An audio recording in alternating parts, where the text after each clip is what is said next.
Come on in, one and all, as we bring you forward where everybody takes place center stage on pay-per-view from the Western Coast as Stardom, New Japan, CMLL, and AEW opens forward the Forbidden Door, which may not be forbidden, but either way, we welcome in so much more. And this is City Predicting episode number 175, AEW Forbidden Door. Welcome into the discussion. Hello, everybody, and welcome back here once again to another edition of Simply Predicting. You know what this is, for I am the simple man of the simple brand, the voice for great for all professional wrestling. Damn it. And my name is Noel Foster. So thank you all for tuning in, whether live or on demand. Please like, subscribe, comment, and tell a friend. If you want to dictate the conversation, super chat or pay by the patch. It's as simple as that. And of course, your opinions and predictions matter too. As we talk about matches, I will be sure to bring them up in the comments as you bring on topic thoughts forward. And of course, you can get your predictions in as I shared the form of my social media and all across each of the Simple Studios respective channels you are seeing here on YouTube. If you haven't already, subscribe to each one of the day and let the world know what we do here at SR Studios 2024 and predictions, interviews, shenanigans, and watch-alongs too. With that being said, it's a simple batty panel tonight with the simple man and the bat. So she's yours, she's mine, she's our Canadian friend, Ash, and she's a pro wrestling fan. Ash, boss, how are you? And are you ready for this Sunday for the Forbidden Door? Oh boy, what quite the crowd we got. And this was just set up last week. Right? Most of them were anyway, but you're not wrong. True, yeah. It's like Tony comes and like, oh shit, I got a pay-per-view to do this upcoming Sunday. I gotta get the freaking match card ready before it's too late. Yeah, and speaking of better late than never, look at this guy bringing his graceful entrance. What do you think this is, a WPL lead? But I'll acknowledge him because I appreciate him as always. While you are the bat, he is our social media, our brand ambassador. He is the Renegade of Wrestling, JJ Williams, making it just in time. It almost shut the door closed. Hello, JJ. How are you this evening? I am doing well. Good to see you guys. Good to be here. I apologize for being just a few minutes late, finished up my interview with Royal Prestige. And then, we were kind of hanging out, talking to one half of them after the show, Tavon Jordan. I wanted to clip. We were crashed, y'all, by Dragon Kai. So some shit went down. As a result, the Boys of Symphony emailed me, and Royal Prestige will be defending their titles against Dragon Kai July 11th at the Free For All show in Nashville as a result of what transpired during our interview. So was trying to get the clip all set so I could send it to the boys so they could use it for marketing and promoting of the match. And once it's saved, then I did my hard reset, because you know how sometimes I lose connectivity if I'm on too long. And then I immediately came. So, well, appreciate you as always. And again, I hope that everyone enjoys the festivities. And a shout out to Safet, That Helms, and Dave. Oh, hey, Dave. I thought you were part of No DQ. Oh, wait, they didn't do one.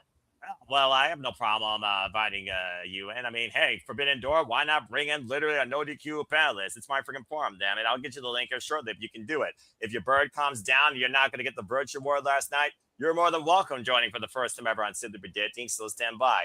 But JJ, as always, shout out to Prestige, the Pro Wrestling Symphony, for allowing us to engage with their talent. And I'm glad everyone had a great time, and I hope that they got to tell more of their stories and their upcoming escapades and stuff.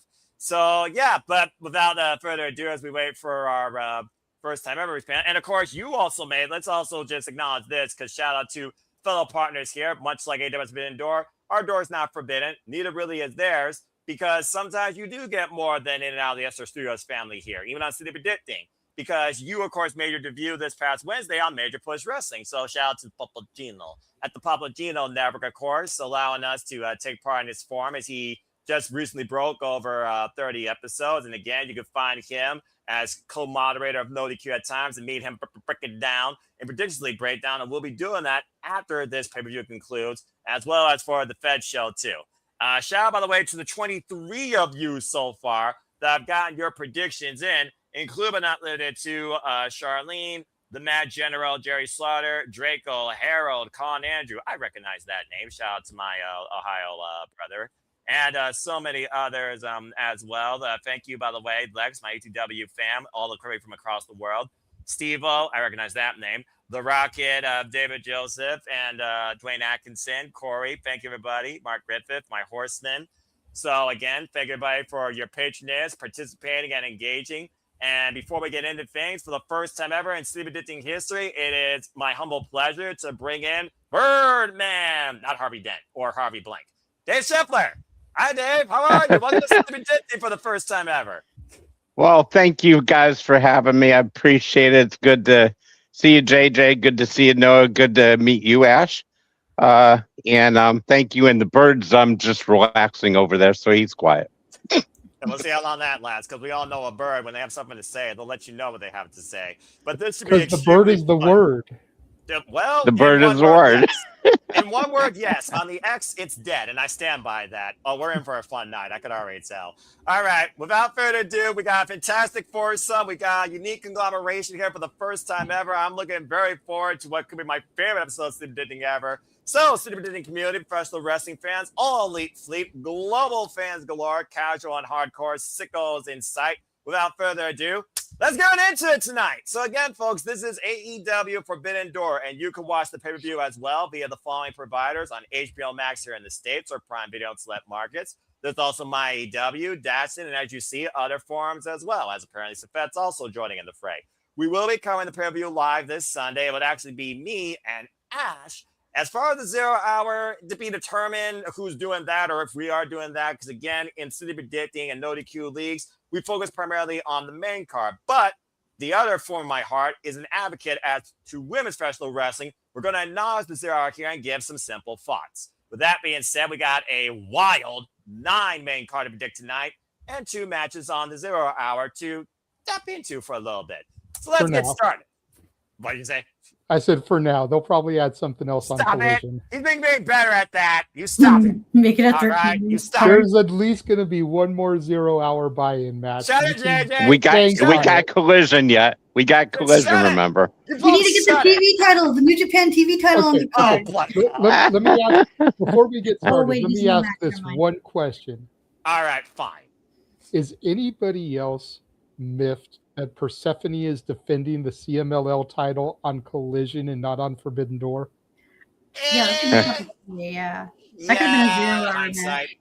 match. Yeah, you can replace another match with that match, I'm sure. If you look at the 9. Yeah, well, it's like we talked You about. get rid of the Young Bucks. Well, Saturday Shenanigans hype, but again, that's a whole different conversation. And speaking of CMLL, speaking of which, we got our own Latino joining in the fray just in time. One half of the MVPs, the VIPs, and the Dominguez. Emmanuel made it on time. Emmanuel, how are you this evening as we get ready for the Forbidden Door? Good grief. I got Canada, Mexico, Florida, California. I got everything here. It wouldn't be a Forbidden Door, not like AEW, this pay-per-view. Yeah, but this is different conversation. Conversation. I love this conglomeration that I have right now. This is too much fun. We're going to get at least one more. Yeah. We're probably going to get the other half of the Canadian connection. Oh, Lord. Yeah, well, I'll tell you what. As a producer, if he's out of line towards a certain Canadian territory, click. All right, that being said, let's get the frick right into this thing. As I said, we're going to acknowledge the buy-in, talking about these 2 matches that are taking place.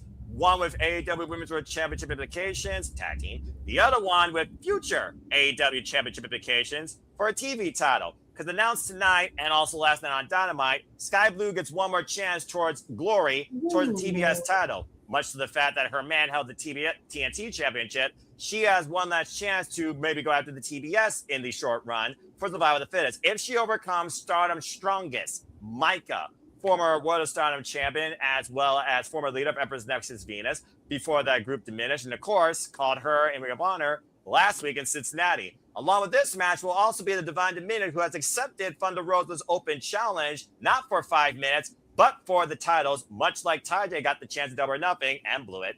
But she called in from CMLL, Olympia, one of the strongest and one of the brightest young up-and-comers there out of that promotion. As for those that tune in to Ring of Honor, thank you so much. Olympia, strong showing, but the virtuosa, long may she freaking reign, because I see the marker. She is still Ring of Honor pure champion and undefeated. But Olympia and Thunder Rosa have a fair share of history, both as competitors and tag partners. And Olympia previously faced Megan Bayne in singles action earlier this year. So I'm looking forward to 3 Colossos and one of the all-time trailblazers across Tijuana in this matchup as well. Let's go around the horn and get some brief thoughts towards these 2 matches that will be on the Forbidden Door buy-in. And again, folks, you can watch that across all AEW platforms on their 0 hour, as you see right there. Okay, so for those that don't know, especially to Dave, who might be new to the forum, but has been in the chat multiple times, the way the thing works is like this. Someone starts off with a thought and a prediction, then we go on the horn and see who agrees or disagrees. If there is a polarizing argument, that person may speak. Based on the size of the card with its quantity and quality, that's the way we're going to run Phase 9 until we get to the marquee matches, which I think we all can agree have to involve the World Championships and the Owens. With that being said, let's acknowledge the women here, because damn it, they're worth it. So, speaking of which, because I finally have a lady for the first time here on Something Predicting that could actually give us a perspective, damn it, with all due respect to our good outlook, well, some better than others. Hi, Ash. What's your thoughts towards these 2 matches here? Micah, who may be on like more of a excursion here in the States, Sky Blue, who wants to really carry AEW forward, and the fact that Divine Dominion have absolute domination right now over the AEW Women's Tag Team division. What are your thoughts towards these 2 matches and your simple picks? So for Sky Blue and Micah, this is Sky Blue's last chance, and I don't see Micah making it. I think this is just like a one-off because it ties in with the Forbidden Door concept, because her being from Stardom and Sky Blue being an AEW contracted wrestler. I think Sky Blue is taking it because I don't see how Micah would be able to come in, especially because Stardom has their tournament going on right now, if I'm not mistaken. Star Grand Prix starts in July. Yeah, so I don't think if she is in that tournament, it would conflict with her other tournament. So I think Sky Blue is winning this. As for the Divine Dominion, I don't see them losing those tag titles anytime soon. I think the latest we'll see them is at All In, possibly against the other tag team that they've been building up towards. Other tag team they've been building up towards, or maybe postponing to build up towards, just saying. But I do see what you think, because I have a certain person in mind, just saying, and she's a cheeky Brit. I mean, Brit is the word, right? Well, again, in certain areas, in other areas, it's dead. And I stand by that. Don't start with me. All right, with that being said, Ash is at the ballot. I got you guys. Yeah, we know. Shut it, JJ. So we start the ballot at Divine Dominion and Sky Blue. Yes. Does anyone have a disagreement regarding either of those matches before we move into the main card? Going one there. JJ? Really? I completely agree with Divine Dominion. That's not the issue. And I love me some Sky Blue. But the TBS title is being decided this coming Wednesday in San Diego. Yes. So if the All-Star Grand Prix doesn't start until July 11th, you said? The 5-star Grand Prix. 5-star Grand Prix. Then Micah can still participate in that match on Wednesday and then catch her flight back to Japan to start that tournament. July 18th, by the way, for those that don't know, and the 30 participants have been confirmed, and Micah, of course, is part of the field. So, I love me some Sky Blue, but she lost her spot in the Owen. Do you really think they're going to throw her in this? You know, they need some representation. If everybody from Stardom loses, what's the good in having the partnership? Got to throw somebody a bone here. And I don't think it's going to be Starlight Kid beating Thekla. Talk more about that later. So I think Micah getting the dub here is a fair shout. All right. I do like the fact, though, that you are definitely trying to include more interpromotional showcasing for Stardom on the regular product. And to your point, Survivor the Fittest, you already have Persephone, Hikaru Shida, Chris Statlander, Queen Aminata, Harley Cameron, this is the last spot. But Sky Blue, Mhm. again, her husband is a former TNT champion. Why can't the missus follow maybe in the steps? And Sky Blue has been waiting for that moment towards gold, and this gold particularly for quite a long time. I saw her literally face Chris Statlander here live in my hometown. We saw her involved in that trip at Phil Gear, ironically enough, on the West Coast. Thanks to Julia Hart being involved in that and that double team effort against Chris Statlander, where she wasn't even involved in the decision. Sky Blue was the one freaking pinned by Julia Hart that led to Julia Hart winning the TBS championship. And again, Triangle Madness is alongside Thekla and Julia Hart, who also was bounced out of Survival of the Fittest, JJ, by Persephone when she knocked the mist out of her mouth. Who's to say the Triangle Madness doesn't follow Thekla in this escapade of depth to Stardom, and they stick it to Stardom again with one of Stardom's strongest, eliminating Micah here. It might lead to something else with Stardom and literally AEW when it comes to Triangle Madness, especially after what Thekla did last week at the conversion. So what I love about this match, it kind of can go either way. So I do like the fact you brought up that point, but I feel like Sky Blue deserves this opportunity. Speaking of opportunities, and the opportunities of being stupid tonight are very slim with me with this Sutter Canadian. You've been warned, mister. Let's go ahead and welcome in the other half of the Canadian Connection, as JJ called in. It did. So this should be very interesting. I'll put the Canadians above each other, the better one above the other. That But being said, to your point, I agree that Sky Blue deserves this opportunity, and she is dual contracted, but we have CMLL representation in Survival of the Fittest with Persephone. That's why I think the last spot should be filled by a Stardom person, because the Fair other enough. 4 people are all AEW. all right, well, fair enough. Well, I like that. I like the fact that you did add a different thought towards the TBS Survival of the Fittest, and in continuity, it can make a lot of sense either way. Either way, though, I still think Sky Blue, give it a chance, see what happens, and Divine Dominion, all hail. All right, well, that being said, before we move on into things, Nick, how are you this evening? I'm good. I got to see my first ever promo battle live in person, and it was like absolutely phenomenal. Good We'll stuff. talk about it more later. It was really cool. The only thing better than seeing that would be AEW trying to be in Winnipeg, and I don't know. Nick, don't start. Oh, I'm sorry. He had to leave. Please stand by here on the Canadian area code after the beep, and we'll see if he returns to the forum. I warned you, mister. Hello? Seriously. Anybody there? That's strike one. All right. That being said, 3 strikes still applies Canadian. Yeah, this is simply predicting. All I do is bring up comments. Next time he may kick you for good, bro. So shit. leave the Winnipeg Manitoba slander for shenanigans. Oh, I didn't think there was any. I don't know anybody here. We don't know anybody here that's from Manitoba. So I don't know. What do you, honey? I'm not a dick. God damn Your wife, I agree with your wife, Andrea. You are a dickhead. I think the world agrees right now. But you're the best, Ash.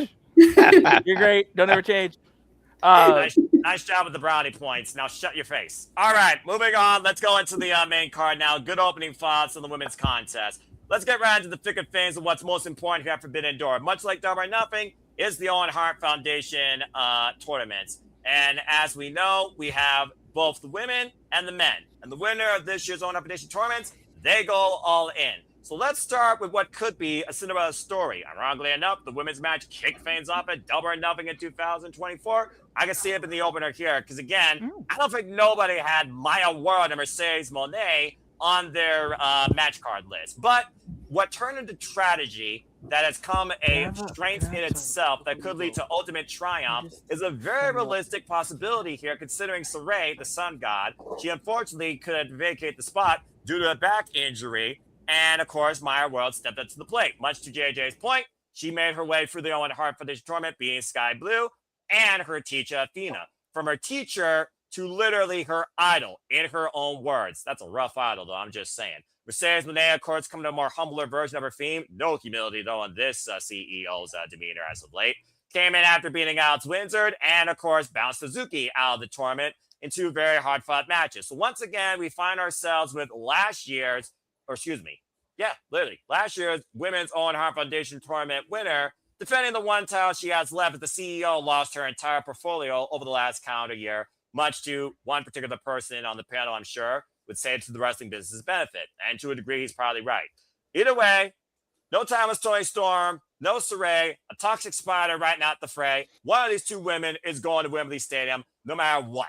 So let's go around the horn and see who we all think is going to win this year's Women's Owen Hart Foundation Tournament. The CEO or the It Girl? Maya World or Mercedes Moné? One goes and one stays in the States. All right, let's go around the horn and see what y'all think about this. And since we have a full panel, this is a marquee match. Everyone will say their piece, and we are just going to start things off here counterclockwise. So right below me. Hi, Emmanuel.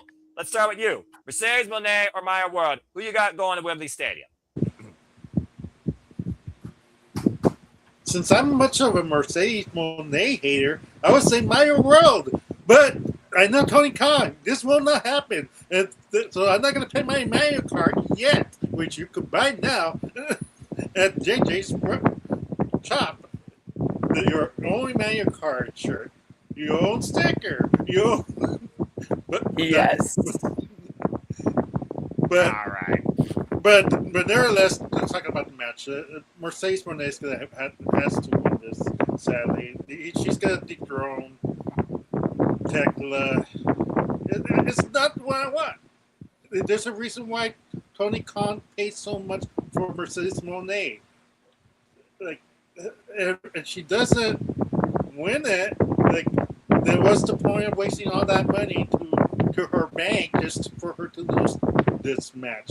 And the redemption arc gets postponed. Like, I don't know how long we want to postpone it for, but it's just like, no offense to Maya World, but Maya World's not gonna fill in those seats for the next pay-per-view. Just saying that much. All right, fair enough. Thank you for that, Emmanuel. And yeah, I don't blame him. It's red hot in California. It has to be red hot on Sunday, so it's all good. I don't mind the fan thing, especially when it means you got to sustain yourself. JJ, of course, had to do that during NXT predictions. What does that tell you?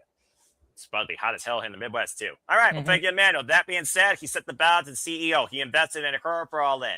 All right, Nick. Now, you've been very vocal about your quote-unquote, what might as well be your catchphrase. It doesn't make sense. Try making sense, Canadian or American, out of this, and who do you got winning this tournament going all in, regardless who has the AEW Women's World Championship? Because much like we're talking about the Men's Championship, I do think there's a certain chance that we might not see Thekla on that marquee if a different person that might be the same type of attitude is also on the marquee. Just saying. But go ahead, Nick, and your foster's this. Your winner. I'm gonna go. Okay, so if you guys saw my Joey Styles of Dynamite this past Wednesday, Good on you. yeah, it was great, and I said I had problems with the women's Owen, and I still do. There's a lot of things that I think have gone wrong with the women's Owen, especially with the people that are involved. With that being said, I have Maya World winning. Because it just, again, we are in the business of creating new stars. We're in the business of telling week-to-week stories. It's no secret with my views on AEW and wrestling in general. It hasn't been there. The product hasn't been something that you really want to invest your time in. And I've always said, at least for 2026, and we'll kind of talk about it at the end of 2026, going into 2027, I asked, what do I want to see from AEW this year? I want to see Tony have fun with his booking. Give me something. Give me stories that are going to make me invest my time into it. Give me week-to-week television that I'm not going to be bored out of my mind with. Having Maya World truly sets up a story where it's about the underdog. A woman who had no business being in this tournament, wasn't even, she was a replacement. She had to replace an injured Saray. She was nowhere near this tournament. So the fact that her coming in and getting to the finals I feel like you'd stifle her if she loses. Take this all the way. Go all the way with it. Have her listen. Let's call a spade a spade. The women are not main eventing All In. Point blank, it's not happening. There's a bigger match in play. So if that's the case and they're not main eventing the show, Maya World can be there. Let her give her for everything that she's gone with her brother. God rest his soul. Prayers to her. And what she had to go through with that. It's not easy losing a family member. And then kind of where she came from, being thrust into a position where another person burnt their bridges. Give her this moment. Reward her. This doesn't mean, though, Mercedes can't win the title somewhere else. And this is not a shot anywhere, but we still have a pay-per-view in between All In and Forbidden Door. So, with all that being said, I have Maya World winning. I think Tony's gonna shock the world with this one. Give her the underdog story. Make a new star, because that's what we're in the business of doing. Wow. Already we got 1-1. I love it. Okay. And again, very strong points. All right. Well, Dave, time for your mind to shine. We're going to sit predicting. You're literally right now bringing the ballot before we go to JJ. I'm very curious if Dave and JJ somehow could have the same wavelength here based on their seasoned wrestling experience as fans. So, Dave, what do you think about this year's Women's Own Up Edition tournament, and who do you have winning? Both sides is a very compelling point. You got a OMG Cinderella story moment here where tragedy turns into ultimate opportunity that she chose for herself when Tony Khan again literally presented, but only if you felt comfortable in doing it. She told her that professional wrestling is the strength that her little brother literally encouraged in her. While Mercedes Moné, she's been looking for the big one since arriving in AEW and has yet to go her way. Heck, she went All In last year, and it was her first freaking loss. And she had everything going for her. And then since then, she's done nothing but went bankrupt. So, Dave, what do you think? Well, first of all, I want to say hi to Nick and Emmanuel. It's the first time meeting you, gentlemen. Nick had great points. Now, this is what could happen and what I think will happen. Basically, not only that, but if Maya would win, it would also take, even though it's an unofficial belt, it would take the last belt that Moné has, too. Yes. And then she could go back at Redemption, and Maya would have a short title reign, because that would be the place where Moné can win it, and then still go to All In. However, knowing Tony and knowing his booking, I don't think he put Mercedes in this match to lose the Owen Hart. I think Mercedes will win, but I think Maya really should win and continue her story, and as Nick said, God rest her brother, and then make Moné win it at Redemption to redeem herself. But I just somehow think he's not going to wait. I think he's going to not pull that trigger. I think Mercedes will win. All right. 2 Mercedes, 1 Maya. Let's go ahead and see what the predicting community thinks so far that's submitted the form. And again, your predictions, folks, they're final 7 p.m. Eastern Standard Time, Sunday night, not a minute later. Looks like right now it is almost 3-1 in favor of, hi, JJ, how fitting, the CEO. Right now, 73% are going with Mercedes Moné, while the rest are going with Maya World. Now, for those that don't know, if this is your first time tuning in, this certain individual on the far right here has also had a very colorful analysis on one Mercedes Moné.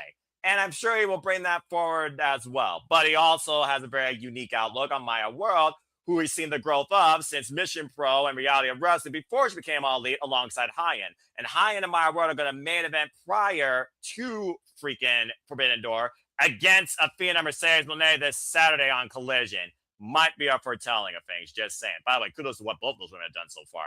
So, JJ, what do you think here? We got 2 for Moné and 1 for Maya World. Where do you stand in this?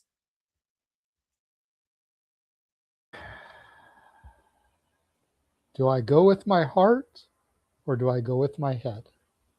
That's literally what predictions come down to sometimes, my friend. because my heart says Maya World.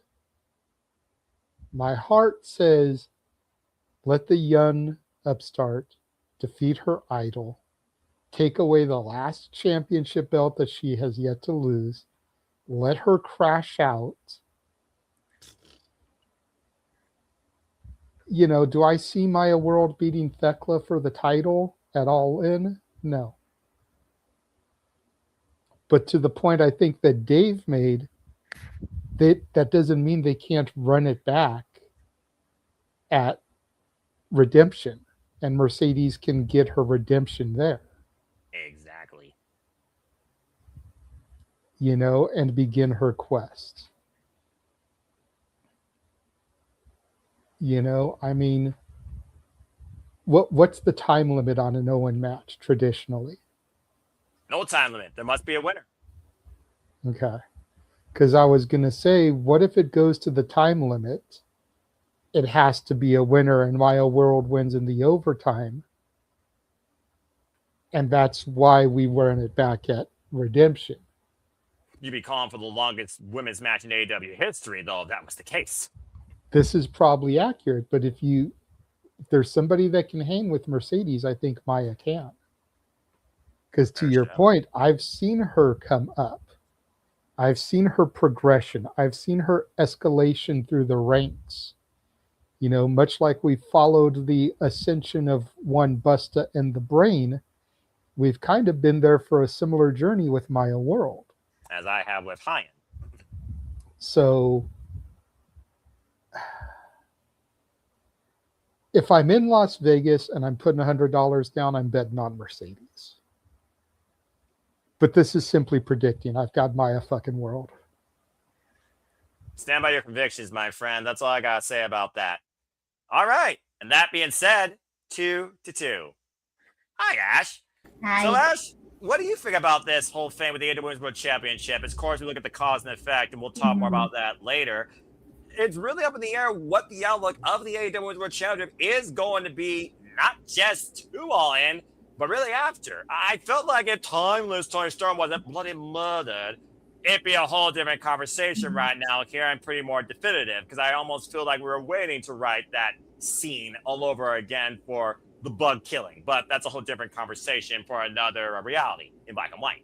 So to be fair, the next pay-per-view is called Redemption, right? Do you think Tony Storm gets a redemption there?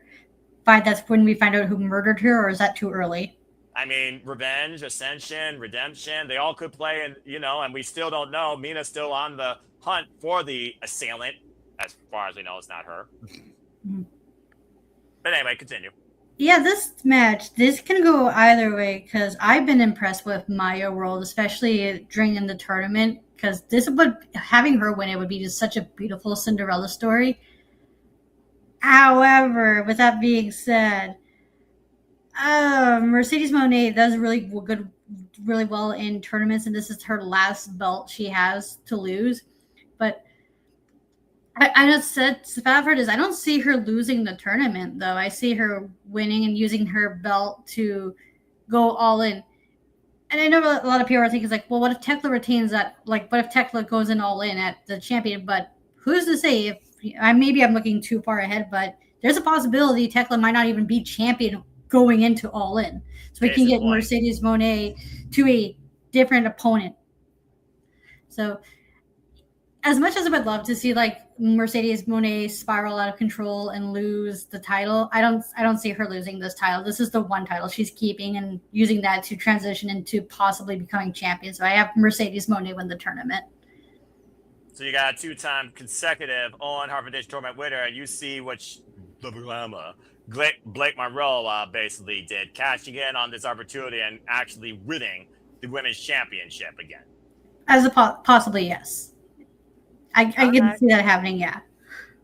Okay. It all depends on who the champion going into All In is. But with that being the case, I still have Mercedes winning the tournament.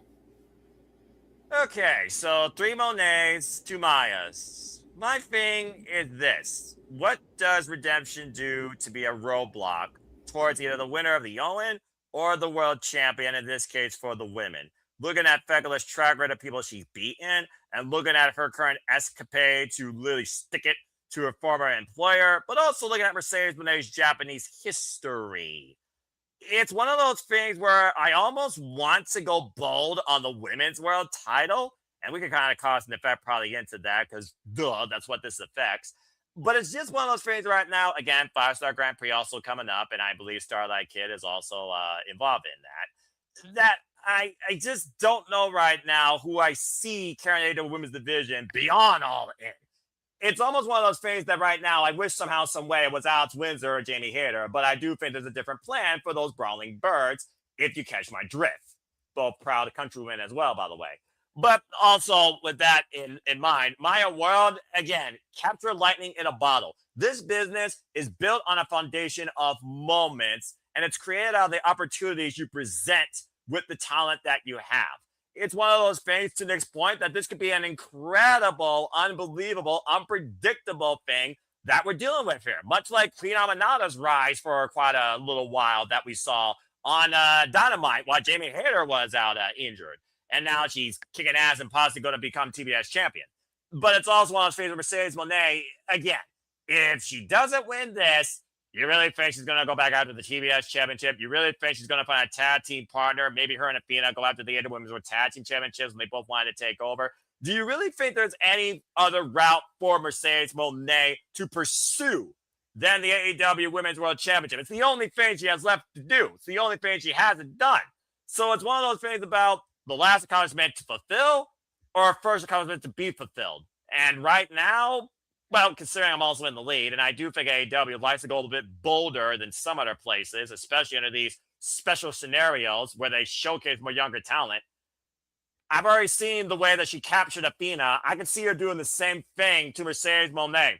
I'm going to capture lightning in a bottle on this one. I'm going to say that Myra wins it. She's made me bought into it. She's made me believe it. And like you said, redemption could be an arc that changes the narrative.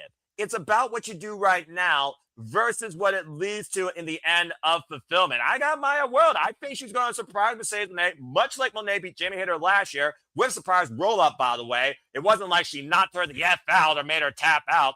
I think Maya's going to upset Moné to the point she's going to make a mistake, capture for the pin, run off, much like Mercedes Moné, and claim the accomplishment. I'm going to let Maya World win in this year's Owen Hart Foundation tournament for the women. Nick, I do see your hand before we move on. What you got to say real quick? And Charles, good to see you in the chat. You're also muted. Botch. Yeah, Botch. I just want to point out because I was listening to a little bit of the Forbidden Door media call, and kind of looking about it online. And I got a quote that I just want to present to everybody. Who knows? This might change people's perception. I this is coming from Wrestle Purists on Twitter. Shout out to them because they do some great work. And they go on to say in this tweet that Tony Khan praised Maya World as someone who's been working hard and is eager to take every opportunity in AEW. Tony on the media call noted that Maya was offered time off and everybody would understood, obviously for the reasons we've already said. Yes. But you wanted to go to work. So taking it in that perspective, and this is why I said this is something that you only get this once. This only happens once. And the fact that this woman, this young lady, her family member passed away tragically. And instead of taking time off to be with her family and grieve like a lot of us would, she said, no, fuck that. I'm going to work. And she went to work.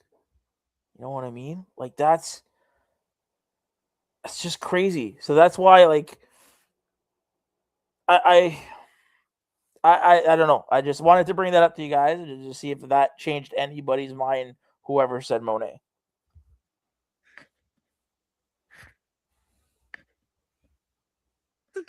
All right. Well, looks like everyone's going to stand by their picks here. And also, Charles said Mercedes Moné. And Amanda Emmanuel, I hear your fan. I see your hand up. And shout out to my brother KG King in the chat. Hey! Who also has spots. He thinks that Mercedes goes back to back because you need big stars at all in. But I wouldn't be shocked if Maya Rose shocks the world because she's earned it. Keyword earned it versus what you stand for in the business.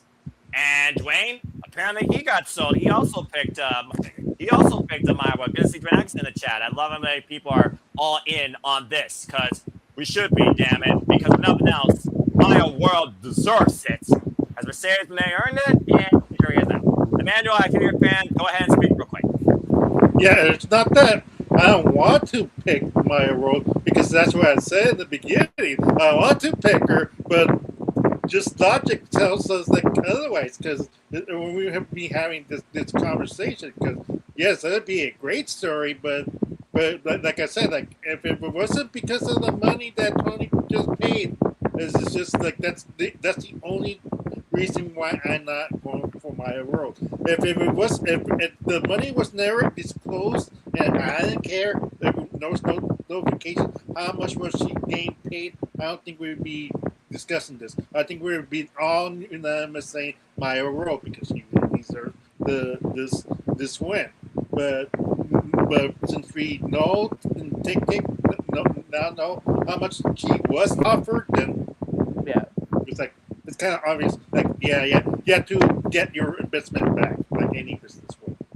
Well, at the end of the day, sometimes business does indeed outweigh merit. But I think in this case, we all want to see merit succeed because Maya World has demonstrated it above and beyond anybody's expectations, both in her ability and in her mentality. Those two things alone, in my opinion, already prove that she is beyond worth going after the AEW Women's World Championship, let alone getting this accomplishment. So good luck to both. But Maya World, honestly, I think more people now are literally holding out for you and saying that you don't deserve it. You damn sure are going to earn it, or you should. Good luck to both. All right.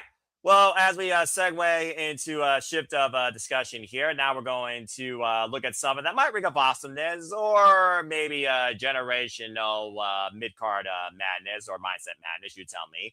As Cajun Cope, hey, look at that, 2 Canadians, and I got 2 Canadians here, how ironic.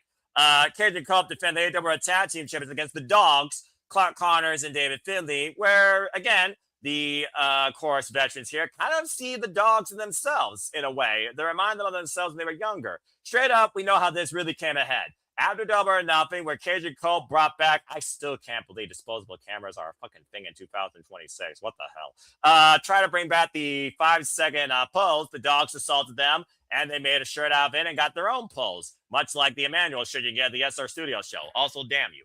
That being said, Clark Connors, David Finlay, they've kind of been going back and forth as of late against Cajun Cope, who came back with a vengeance, assaulting them. To the point they assaulted them backstage during a Young Bucks segment, so it wasn't like you really missed anything. But they did get the better of them using, a wire. And then I think Clark Connors tried to bring back old school Christian Cage with those ugly-ass glasses. Nonetheless, it's Cajun Cope's first defense of the AEW World Tag Team Championships against the very hungry David Finlay Clark Connors, who they're walking in for the door to spay and neuter, Bob Barker treatment, or whoever hosts Price is Right up in Canada. I think it's Harry Mandel, who does like a primetime special. Yeah, so that's the nighttime one. That's the nighttime. We still get regular daytime Price is Right hosted by Drew Carey. They still can't hold a torch to Bob Barker, but kudos to keeping the IP alive by the shirt. That being said, let's go ahead and pick a Canadian's brand regarding Cajun Cope and see if anyone agrees or disagrees and move on from there. Hi, Nick. So, again, you were on the call on Dynamite last night. If you did solo, by the way, mad respect to you, and I hope everybody supported Nick and enjoyed him. And if his wife got involved or he engaged with his wife during that, I hope they enjoyed that too. Shout out to the Mrs. Ferrantes. Follow her works today. Go buy him. Nick, what do you think about Cajun Cope so far? Now they are the champions. Now they're being hunted by the Dogs. Something tells me, though, they're about to slaughter them. This is their first defense, but hey, kudos to them taking this opportunity. What do you think about this tag title match and who you got winning? I mean, it's Cajun Cope, not even a question. This feud is literally no, it's true. Listen, this feud, the Dog, ever since, and this is one of those things where I shake my head at Tony because the Dogs is a trio. They should have had the trios titles already. and he should have But been it building did, the. and then it lost. No, Dynasty, it kinda. no. Yes, It's a fucking, they did. a fucking travesty. Mm. No, they we can go on to a rant about the trios division. Anyways, Don't do that. exactly. But regardless, I have Cage and Cope winning. This is just they need to get a win in. This is their first feud in winning, because we're gonna set up what is hopefully a very big summer for the tag team division. You know, it's a new day. It's a new day in AEW. I see what he's doing. It's a And new yes, day in AEW. So hopefully not a lot of guns are running around. But, you know, with that being said, Cage and Cope, we're gearing up for something special come All In. So I have them winning. Oh, there you go. Simple enough. Now, does anyone have a disagreement, or shall I move on? Going once, going twice. Okay.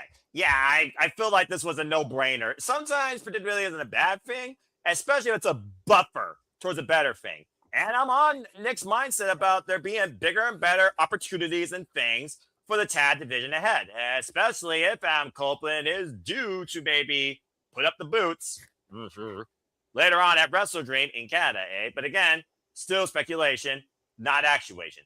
Dave, I did see your camera quick. You got something to say? Yeah, I totally agree. I was going to go exactly where Nick went. Yeah. I think it's not only going to be a new day, but there's going to be whether it be 3 or 4 teams, I think we're going to have a nice ladder match at All In. That's going to be very fun to watch. I just have a feeling that's what's coming up. I have been calling that from the jump. It was Exactly. I've been saying it was going to be Cage and Cope versus the Bucks versus FTR as the new Hardys, Dudley's, ENC. However, with the news of FTR this week saying that they're taking a hiatus, the Dynamite after Redemption is where, Nick? Detroit City, Detroit, Michigan. Yes. The machine 90 gun days will be up come the Friday. So I think the machine guns will debut there. Yeah. It'll be Cage and Cope versus the Bucks versus the Guns. And then just to add a little bit of callback, and I said this, I think last night in the space with Carlos. I either said it on the show with Nick or I said it in the space with Carlos. For a little bit of callback, you have the 3 teams in the ring at All In. The match is about to begin. Tony Khan comes out, or somebody comes out to make a big announcement. Another team is going to join you in this match. Yeah. And we get some variation of a New Day theme. And it's the New Day coming out to be the 4th. And it's a callback to when they the hosted Hardys Mania, came out and added the Hardys to the match. Mm-hmm. Now they're the team being added instead of being the ones to add the team. So it's a nice little callback, especially since All In is essentially AEW's WrestleMania. It's just still one night instead of 2 nights. I'm glad it is. You can't see. Go ahead, Dave. And you can't see Cope and Edge losing, or Cope and Christian losing either, because Redemption's in Canada, so they grab the titles when they go there anyways. Well, at least they gotta walk in as champions. It doesn't mean that they can't, lose them there. I'm just saying. No way. No way. Just put it out there. I'm just saying. Just put it out there. How many fades has Canada lost? I'm just saying. Dude, I'm not saying it. I'm not saying anything. Okay. Just to Noah's point, and not to entertain Canada as losers, because when was the last time the Leafs won the Stanley Cup? 1967. When did the Detroit Tigers actually last won something? 1984, wasn't it? I don't know. I was going to say, I think when they made the movie Tiger Town, but that's a whole other thing. Jesus. But Redemption, the 90 days would be up by Redemption. So you could, in theory, have the Guns take the belts off of them at Redemption. Then the celebration is in Detroit. Yeah. The next night. Oof. But I think it would be better to debut him in Detroit, though, because I that was agree. the one thing where WWE fucked up. Ash talked about that a little bit on Mhm. TISM. They debuted the Guns somewhere where the Guns didn't have like a home base of fans. Yeah. Yeah, and it was quiet when they first came So out. if you Crickets. debut them in Detroit, that makes more sense. Yeah, you actually want to hear Ah. the Arsenal go off like a 21-gun salute for Pete freaking sake. And Generation Me and the Morrison Machine Guns in a bygone life of what was TNA actually had damn ladder matches. Good times. Good times. I just the real question becomes, and you guys know me when I and Dave, you can agree with me if you know kind of That's my the reason point of I have him view. in the middle of the bottom row, by the way, too. This is a unique set. The way I kind of judge pay-per-views or AEW in general, to those people that don't know, I take it, from that first show coming out of the pay-per-view to the next pay-per-view, and that's how I kind of I generally I judge it based on a block. My question now becomes it's not so much this match, because again, we know you'd be stupid not to say that Cope and Christian are winning. Well, to be honest with you, you might have somebody in that argument, or they just hit the wrong button or drunk. 'Cause believe it or not, it's not unanimous. One person picked the dogs. Wow. Oh, anyways, I don't know who that guy is. Who? Yeah, who? I have no idea. I don't look at who. I just look at the overall poll. But the real question becomes, what is Cage and Cope doing at Redemption? We saw them tease last night the Bucks. Yes. Do you run Cage and Cope versus the Bucks just singles and that's it at Redemption? And then you have FTR. Again, I know that FTR said that they wanted to take their hiatus, but listen, let's call a spade a spade. People lie all the time. Right? So Oh yeah. what's to say that FTR doesn't come back from their hiatus and cost the Bucks the titles at Redemption? I can And see then it. you especially get, and then you get a Or they could Yeah. just take out everybody. They could take out everybody and just make it no match at that point too, because they have beefs against both teams. And yeah, there's but not been, to my knowledge, a disqualification yet on an AEW pay-per-view.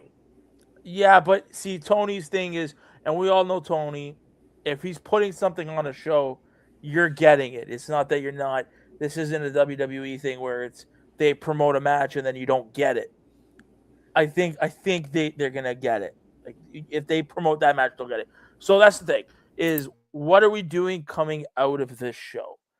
Are we doing Bucks and Cope, Bucks and CNC? I would like to see that.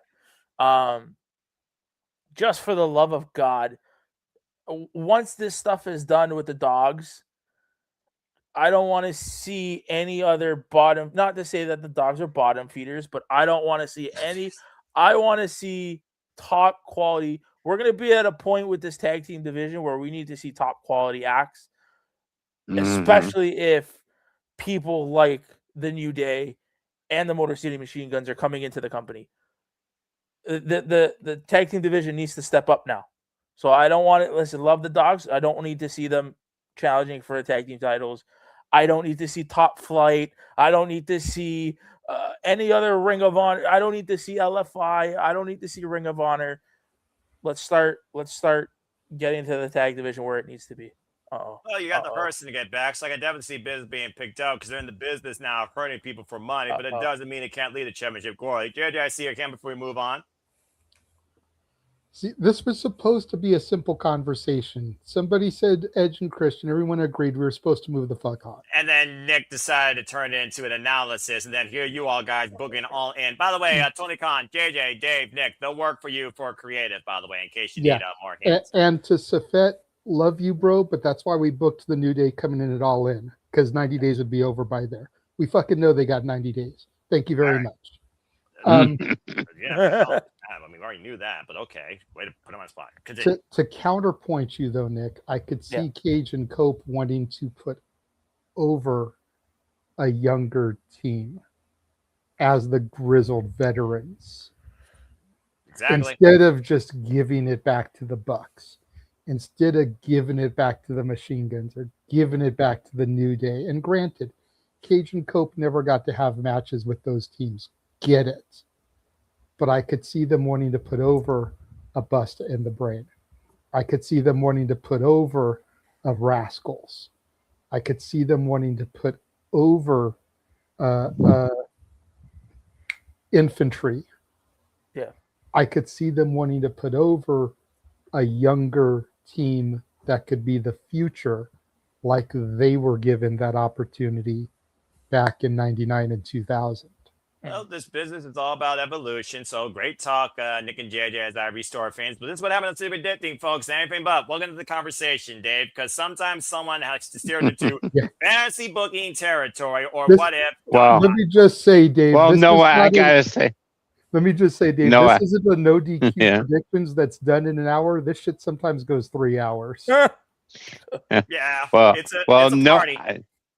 No, I gotta say, and JJ, really, it wasn't Nick that started that discussion. I kind of made a comment before it, so I'm gonna take the fall for that one. It's all good. It's all good. At the end of the day, it's still fun. It's wrestling. It is predictions in a way. It just goes beyond literally Sunday night. But as you talk about stepping up, here's a man that literally told all of AEW to keep up, and so far they have quite to a degree, but very few have continued to keep up. Say what you will about the faction, the Death Friars still demonstrate the hardest nonstop work ethic not named Tony Khan AEW. And there's not a stronger definition than Jon Moxley holding the AEW Continental Championships. Let's talk about this with what everyone, including Nick, is calling right now the best luchador going. You very well might be right. He called his shot. The most wanted, the Ring of Honor World Champion Bandito, is challenging Jon Moxley for the AEW Continental title after a crazy-ass tag team match last week on Dynamite where Bandito got the better of the Death Riders in a very rare situation. The Death Riders lost, including Rhea Shafir, all-out warfare. They did get a little bit of revenge, though, this past Wednesday on Dynamite, as Nick called, with a little bit of the numbers game. Call it psychological warfare if you want, because, of course, this Sunday, for those that don't know, Continental Championship matters are 20-minute time limit, all parties banned from ringside, or they're fired. It's the definitive one-on-one that Bandito called out Jon Moxley for, and Jon Moxley, who continues to try and outrun yesterday, today, into tomorrow, as vice versa, by the Death Riders mentality, Death Riders versus the world. He was all in on it and decided, let's go, but don't miss your shot. So, Dave, welcome to City Predicting. You kick things off. Step up to the plate. Do you think that Bandito will hit the jackpot, or will Jon Moxley add another trophy to his ongoing Continental Championship reign? He's held this title, by the way, since December, after being Kazuchika Okada at the World's End conclusion of the Continental Classic tournament. Wins already over Sheldon Benjamin and freaking Kadozi the Catch, not once but twice, and even Kyle O'Reilly. Lucha, Japanese, Mexican, American. I don't know if there's somebody single-handedly that could beat Jon Moxley right now and take away the Continental Championship. But can Bandito be that guy? Your thoughts, Dave? My thoughts are there's no two-belt Bandito. I really think Moxley is not. He's not the person he's going to lose to. And I think we just mentioned with the building tag team division, it looks like Bandito's getting formed back together right now. So because they have nothing for either of them singly, other than Bandito's Ring of Honor title, which again, Ring of Honor, it's like the bottom feeder of it. But I don't think there's a way Moxley loses. And I mean, the betting odds have him heavily favored, and I see it being correct.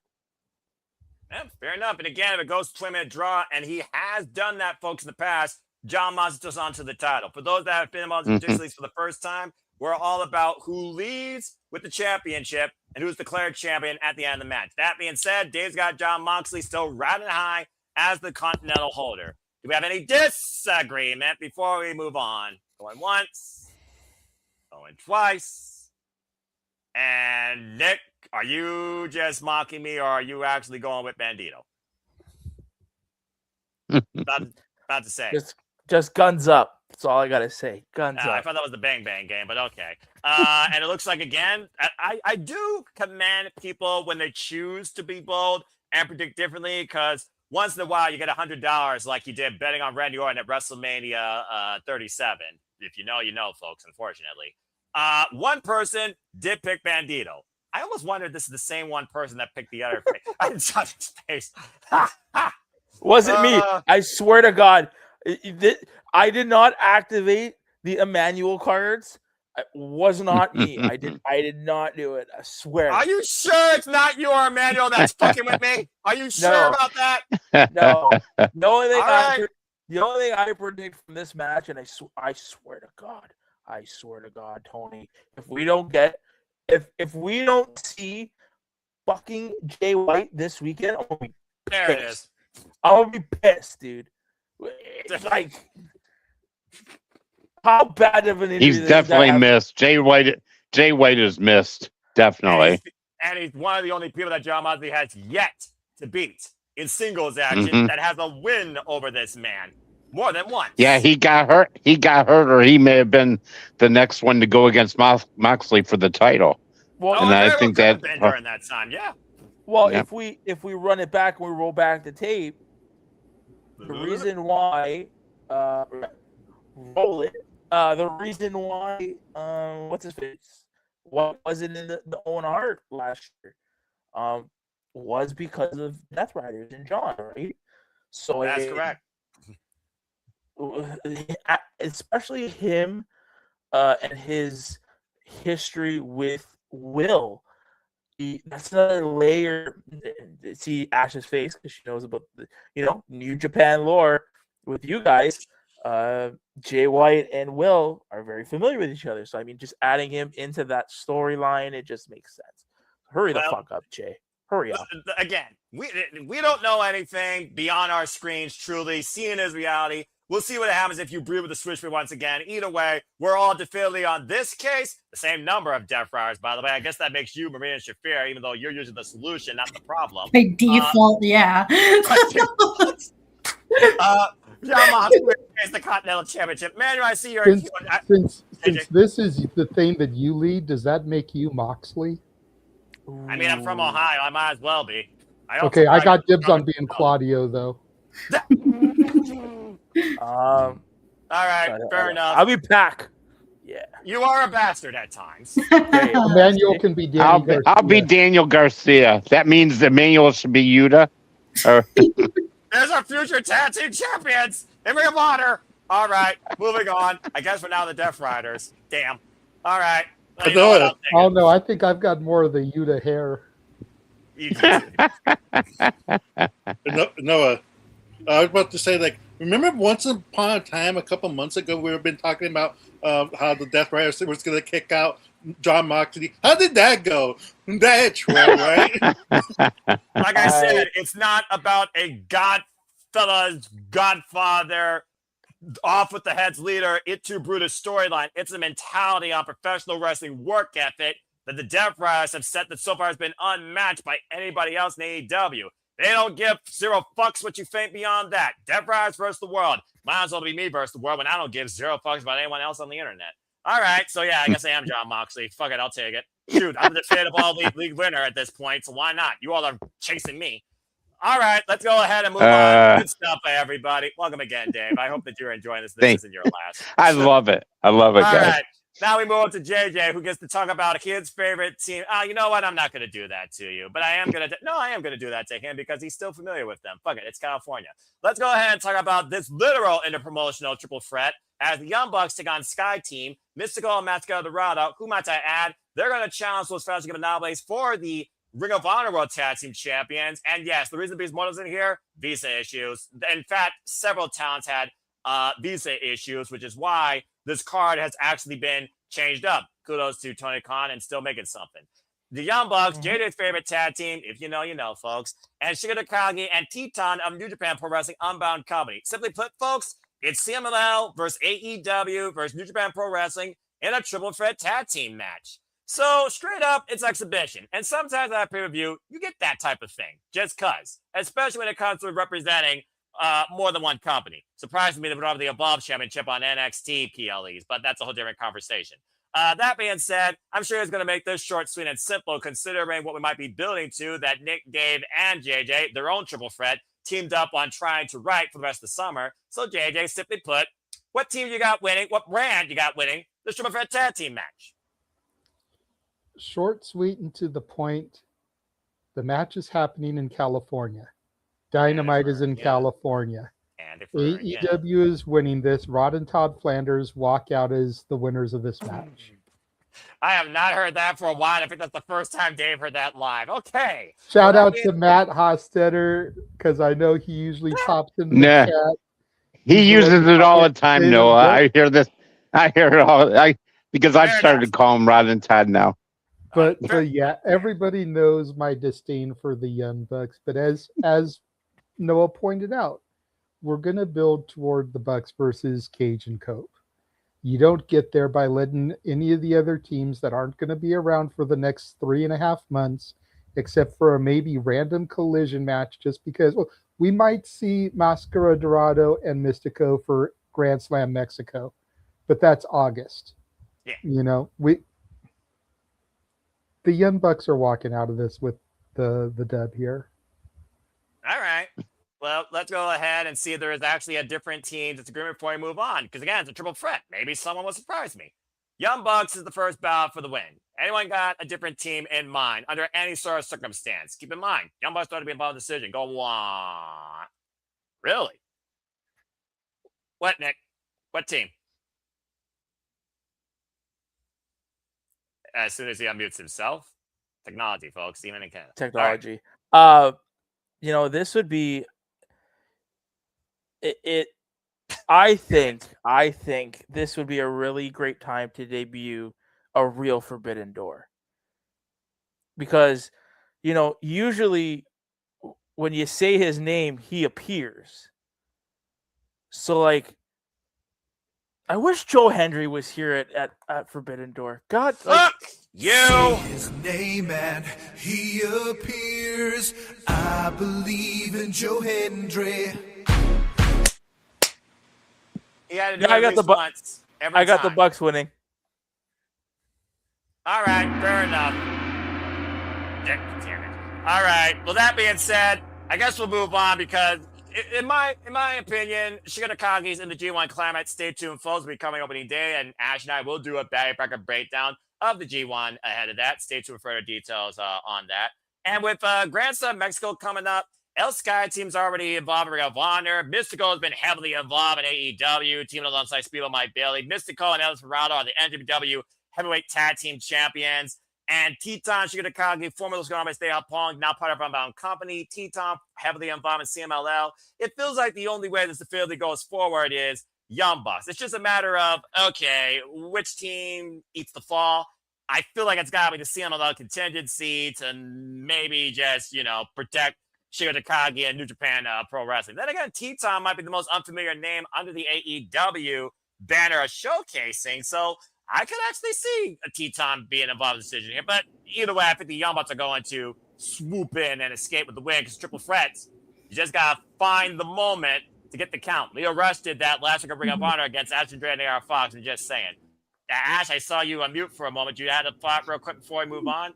Yeah, I was about to say, if Unbound Co. is the one who eats the pin, it's probably being Teton, because as of late, Teton's the one who plays the Bushi role of eating the pin when their team loses. Yeah, pretty much. Even though, it is what it is, especially during the Best of the Juniors. Believe it or not, it's like a Pac-Man. I like the fact that people actually did go different here. 3 people went to Unbound Company, 3 people went to the El Sky team, the rest went to the Young Bucks. It was not unanimous, but all 3 teams were involved in people's predictions. So kudos to the 6 out of the 23 of you that went with something that you felt was actually going to be a little bit different. Yeah. I actually hope you're right. All right. I think with this too, it just leads. The Bucks need to win this match. If they would have got direction? Yes, because they do. Because I think this, again, coming out of Forbidden Door, I think the play is going to be that the Bucks have beaten world-class title or world-class contenders, and they want their shot at the tag team titles. It just makes sense, right? It's just, yeah. All right. Fair enough. Okay. Well, let's go ahead and and move they on. don't need the CMLL team doesn't need the dub here to still get a title shot because we're going to Grand Slam Mexico. Yeah, exactly. So And we for can all we still know- give them a match there against Cage and Cope just as a little filler because again they're not losing the belts until All In soonest. That about to say, thank Right. you for adding soonness. I also want to add again, El Sky Team, Mascal, Dorada, and Mystico, who are representing CMLL in this match. They are challenging for the Ring of Championships next week, Friday, after Forbidden Door. So they very well might be tag team champions in ROH here in the near future. And I can't wait for Metalingus in Arena Mexico. I'm not sure how that sounds in Espanol, but okay. Well, that being said, let's go ahead and move on from there into our next match. Speaking of NJPW, why don't we talk about the international replications that Thekla have introduced towards her former employer, when she told him to fuck off definitively after she got fired and literally sentenced death to her former promotion. Let's briefly talk about the AEW Women's World Championship, as coming in for the first time ever through what's called the Forbidden Door. I'm just going to say, coming in for the first time to AEW, it is Starlight Kid. For those that don't know, Starlight Kid is a 10-year veteran of the business and has primarily been involved in Stardom. She's been pretty much there since inception, formerly underneath Stars with Maya Watani, went dark as part of Wado Tai before they became Hate, got excommunicated by that group, and formed a union with her forever rival in the daughter of High Speed, Asume, who we see multiple times walk through the Forbidden Door, and has kind of come into her own light, leading her own faction now called Needle Genesis, and is a former Wonder Stardom champion. Basically the workhorse title of Stardom, by the way, in case you don't know. The white one represents the most emotion, the red one represents the strongest. And that is your Search Stardom 101 lesson. To learn more about that, go listen to the Stardom podcast or engage with me and Ash for further conversation. That being said, Thekla has already lost to Starlight Kid in a bygone life when they were part of Stardom together, when she was part of Donna Del Mundo, Women Who Play in the World, Julia, you remember that name? Julia's faction in Stardom. I'm just saying, a better line, just saying. Anyway, to make a long story short, this really comes to the fact that Thekla fucking hates Stardom.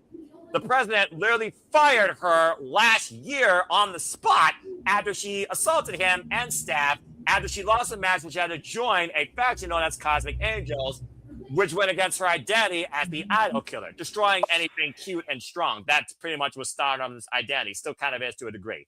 Since then, after coming into AEW, clocking Jamie Hayter last year after Double or Nothing, the Wednesday after Double or Nothing, we've seen the rise of this toxic inclusion of spite and aggression in the AEW Women's Division. That has, of course, thrusted Thekla into the AEW Women's World Championship after you building, of course, the Triangle of Madness with Sky Blue and Julia Hart, and they've been running roughshod the AEW Women's Division. This past weekend on their last show, The Conversion, Thekla arrived in Stardom again, assaulted the president. Did in Las Vegas, did in Japan. Taro Okada is safe nowhere in the world. In fact, she invited Taro Okada to this show to sit front row. Starlight Kid, though, has stepped into the plate to defend Stardom's honor and looks to take the AEW Women's World Championship. It is not too far-fetched for Ring of Honor Gold to go to Stardom or Mexico. But could we actually see, in some way or capacity, Stardom holding the AEW Women's World Championship, even for a cup of coffee? And yes, Starlight Kid is involved in this year's 5-Star Grand Prix that starts in the middle of July. That being said, let's go and lend our thoughts to the women of Stardom and AEW regarding the AEW Women's World Championship. And that's why I went in the order I did. Hello, Ash. So, Ash, what do you think about this? Again, we talk about the fact that we are in the summer of round tournaments for both the premier promotions in Japan for women's wrestling and Japanese strong style, New Japan and Stardom. But this whole vendetta that Thekla has towards the Stardom promotion, it feels like to me this is not going to stop at Forbidden Door regardless of this result. But that being said, what do you think about this match?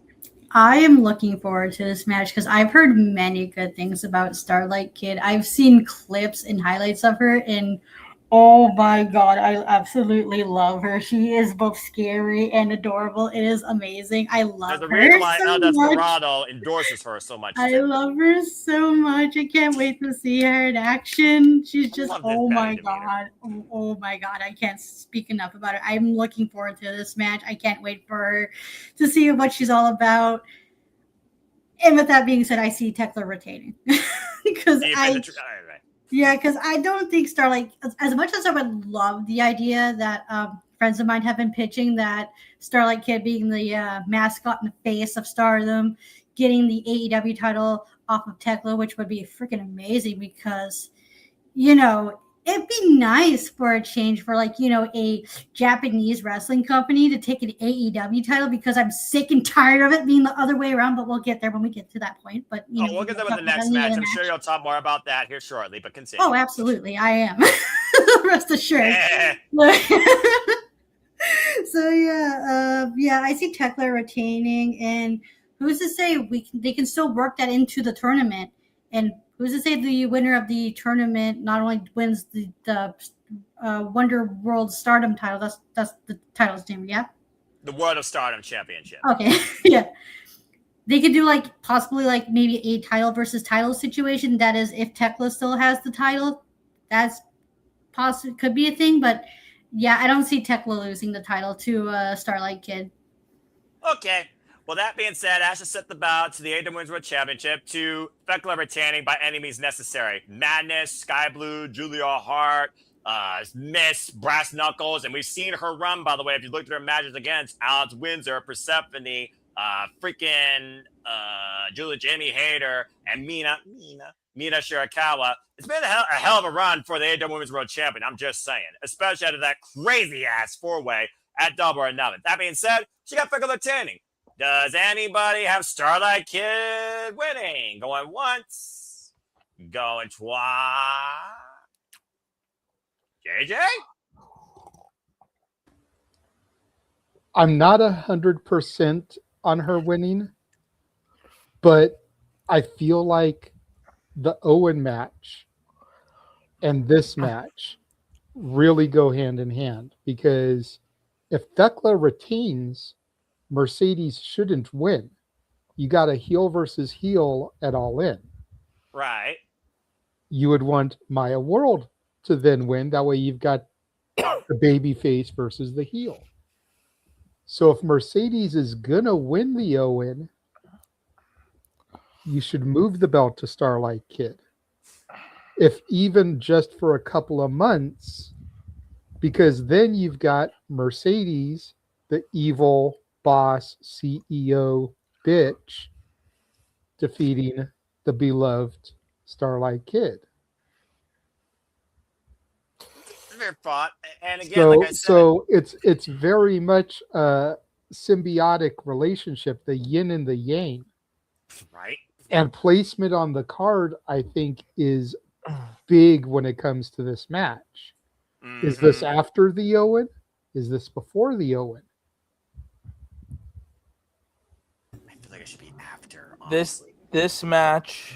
But if it's after the Owen and Mercedes is won, theoretically speaking, I feel like you know who's going to win this match, and vice versa. Like, true. You know, it's and I'm sorry, because I know I'm opening up for a whole other can of worms. Really Nick wants to speak. Emmanuel's got his hand up now. Well, to be fair, it's a Dave's world wanting to speak. I'm sorry.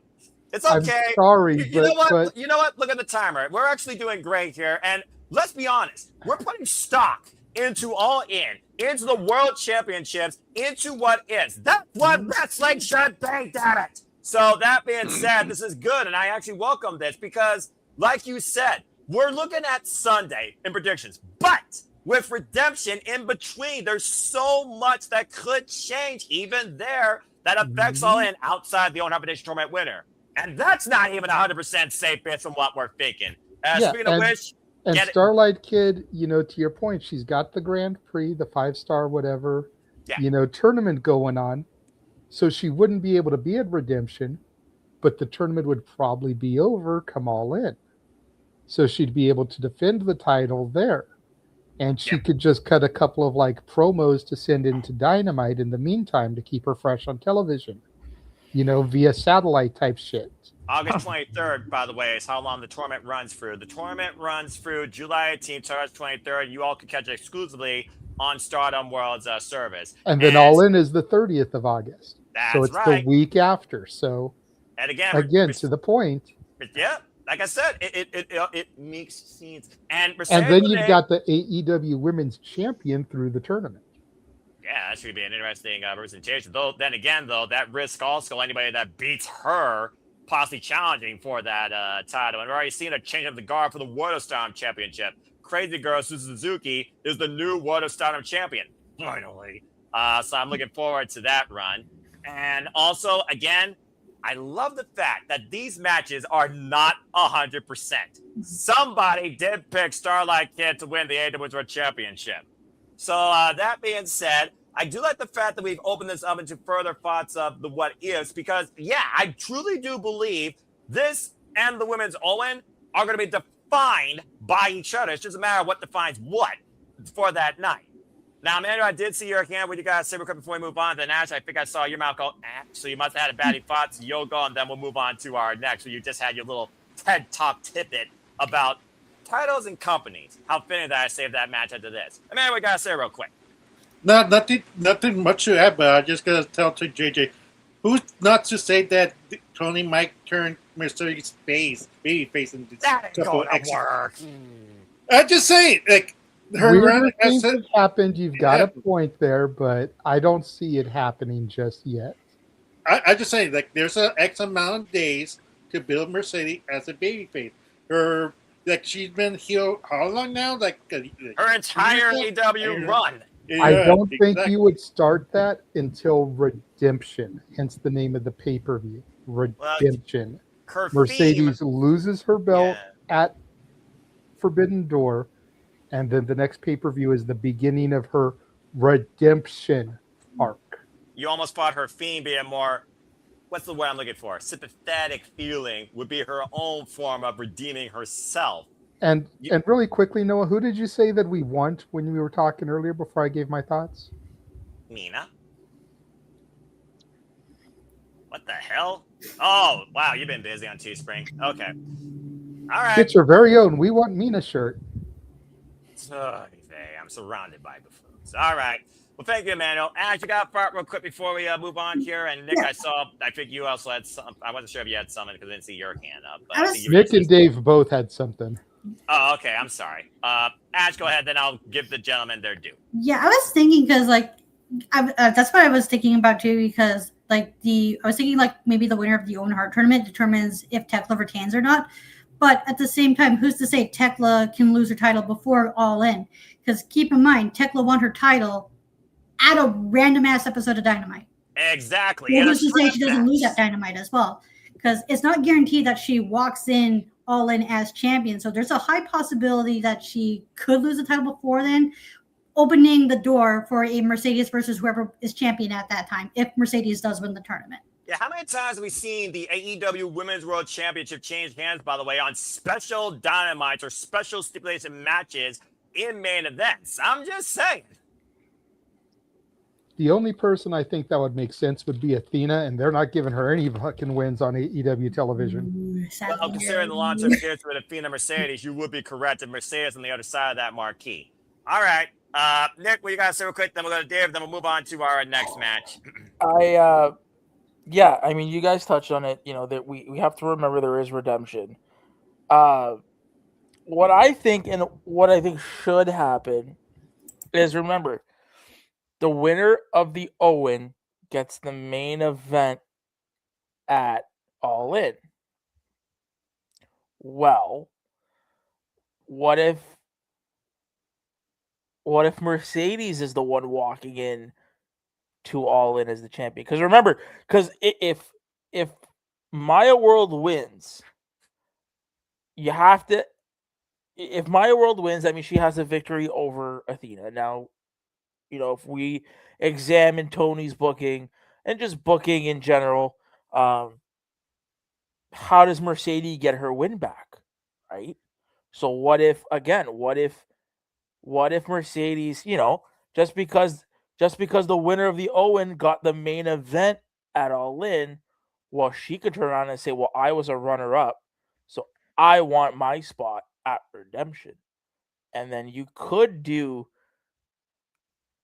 Thekla versus Mercedes at Redemption and having Mercedes win, taking the belt into All In.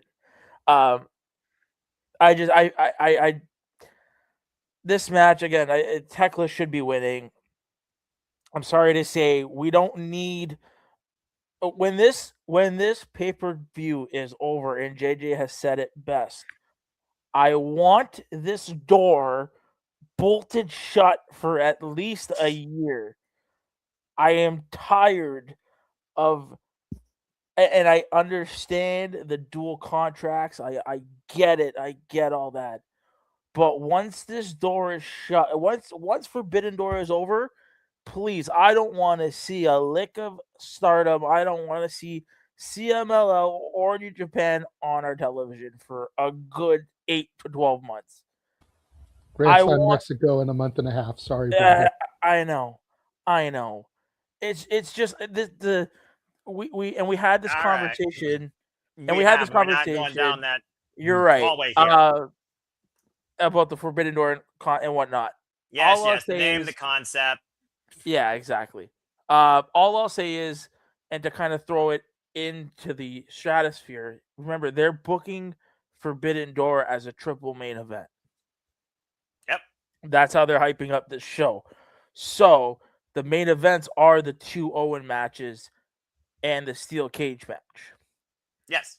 So this match will be going on before the Owen.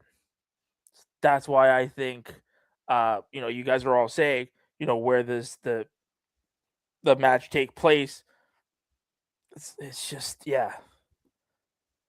I'm just waiting for them to book Forbidden Door in Japan. Book it in the Tokyo Dome, damn it. Make this the new Wrestle Dynasty. Do that every other year because you haven't done Dynasty since literally 2025. But anyway, moving on. Dave, go ahead and get your final here real quick before we move on to our next match for Batty's TED Take on an IWGP Global Heavyweight Championship. And then we'll go from there into our marquee matches that are left. What do you got to say? Cool. Basically, all I wanted to say is going what JJ said, I don't think Starlight Kid is going to win this for a few reasons. Because like he said, she can't wrestle at Redemption because I think it should be a quick title reign and then give it up. And I don't see, as I know Ash said, she heard good things and saw a video of her. I've never seen video. I've heard good things about her, but I don't think she's a name draw for All In. I think the name recognition match, even though they're both really heels right now, is Moné and Thekla. Really, I just don't think Starlight Kid has that name recognition to headline or to be one of the main matches at All In. That's all I had to add to that. That's fair. And also, we're in the UK. So, for all we know, Mercedes Moné, she could be treated like the queen. How does the UK feel about their queen? That's a whole different conversation. Okay. Fair enough. Again, I don't live across the pond. My friend Megan Chiba does. The Mary J. continue to prove that Jay's worth more than gold as she holds 2 championships now. Follow her young career, folks, of course, through hybrid wrestling and other promotions across the UK at Mary J. Cheers, my friend. Queen of ATW for life. But let's go ahead and move on to our next match here. Because Ash brought a very fair point. Here we have AEW versus Stardom, where Stardom challenges for an AEW championship. Here you have AEW versus New Japan for a New Japan championship. But again, this title, Yota Tsuji got the blessing of Tanahashi that this title will be defended against outsiders or intruders on New Japan's honor. Yota Tsuji already lost it once against a real Latino man. Well, does the Roughneck lose it against a bastard? Because Pac, former Open the Dragon Gate champion and inaugural All-Atlantic, for those that don't know, that was the original life of the AEW International Championship. He now challenges Shota Umino for the IWGP Global Heavyweight Championship. For those that don't know, this title was literally made off the work of Jon Moxley and Will Ospreay before David Finlay destroyed it. And we got a triple threat crown, the inaugural champion, back at Wrestle Kingdom 18. And as the history rolls on and on and on and on and on, Yota Tsuji had it, lost to Andrade. We had a triple threat at Dominion literally 2 weeks ago, where Shota Umino pinned Andrade to win this title back for New Japan. And then he got assaulted by Gabe Kidd on behalf of the Death Friars, who desecrated the Lion Mark and literally said, fuck you, fuck all of you, on behalf of the Death Friars, more so himself, Gabe Kidd versus the world. That being said, Shota Umino and Gabe Kidd, they're both in the G1 Climax, by the way. And Pop, who, of course, has been sent on this challenge against Shota Umino that Shota Umino accepted at Blue Justice, we now have this interpromotional match for the IWGP Global Heavyweight Championship. Now, hi, Ash, good to see you. That being said, Claudio Castagnoli tried to get the better of Shota Umino back at Wrestle Dynasty. Shota Umino won. And, of course, Shota Umino, he will be going into the G1 Climax. And Gabe Kidd has already set ward for NJPW on behalf of the Death Riders. Now, I don't know if this is going to be a TED Talk or a simple prediction, but Ash, the spotlight is yours. Your thoughts on this IWGP Global Championship match, and do you have a new champion? So it looks like Shota Umino is going through like the Death Rider gauntlet because he's already gone through Claudio, and he also has Gabe Kidd coming up to him. Is Gabe Kidd and Shota Umino in the same block? I believe they are, yes. Okay. Because the way I say it is, I hope Shota Umino retains because he just won the title. I do not want to see this fucking thing hot potatoed because I do not want to see any more motherfucking AEW wrestlers winning motherfucking New Japan titles. Okay? We can slow burn Gabe Kidd versus Shota Umino after the G1. Okay? Let Shota Umino have a good run with that title. Let him build freaking opponents through the tournament. Let Shota Umino have a goddamn proper run because this is his first and only title. After 19 chances at a championship, by the way. Thank you for coming to my TED Talk. Okay, Ash, thank you for setting up that bout. So that being said, folks, Ash has decided that the IWGP Global Heavyweight Championship will be on retainment. And again, stay tuned. We cover opening day. Ash, here's your G1 Climax blocks. Zack Sabre Jr. and Shota Umino and Gabe Kidd are all in the same block. And defending champion Kenosuke Takeshita is also in the same block as the very man that took the IWGP Heavyweight Championship from him earlier this year. Yota Tsuji. Again, folks, stay tuned. We'll be covering opening day, and you will get a Batty Bracket breakdown on Batty for Wrestling and some men's brand exclusive channels here very soon ahead of opening day. Thank you, Ash. That being said, Ash said champion retains. Does anybody have a disagreement before we move on? Going once, going twice. Good panel. And yeah, I expect Gabe Kidd to assault him afterwards too, to further tease and taste of what's to come in the G1. Now, I wonder, was this absolutely definitive? The answer is no. But it's not one person. 3 people actually went with the Bastard Pop. Maybe they're all countrymen or Death Riders. I don't know. Emmanuel, I do see your hand up. What you guys say real quick before we move on to our last 3 matches? 2 points. Who are these people? Are they getting the Magic cards? Or are they getting this exclusive cards? Where are you getting my cards? Why are you stealing them? Anyways.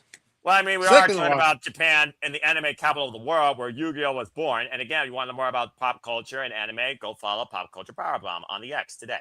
All right. Thank you, Emmanuel. That was short and simple. And second of all, isn't this kind of sad, Noah, that this is the first match where unanimous that a it's not AEW. They just fucking won the championship on fucking Dominion less than 2 weeks ago. You fucking hear me out. Hear me out.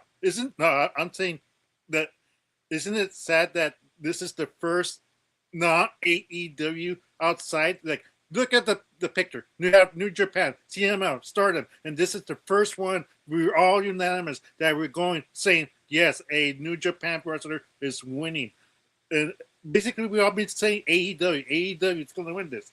Isn't that kind of a sad kind of news?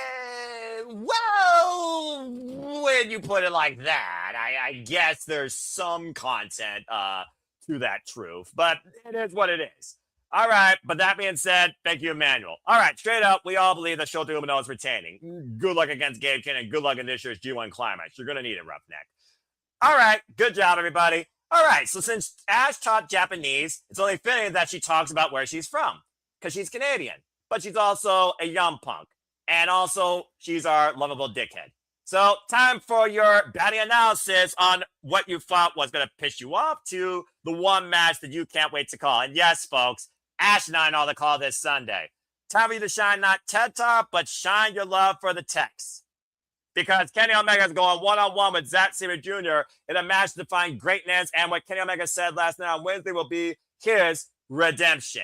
Straight up, folks, this is the first time ever one-on-one matchup in AEW. But these two titans of the ring, the best bout machine and the greatest technical wrestler going today, held by Bryan Danielson to that regard in itself, might I add, are now going one-on-one here at Forbidden Door for the first time ever in an AEW ring. Straight up, the last time these two faced each other, it was back at G1 Climax 28. For those that don't know their math, that was 8 years ago, where Zack Sabre Jr. was still very much a young boy in his New Japan career, underneath the tutelage of the former King of Pancrase, Minoru Suzuki, as of course part of Suzuki-gun, underneath Taka Michinoku. So what?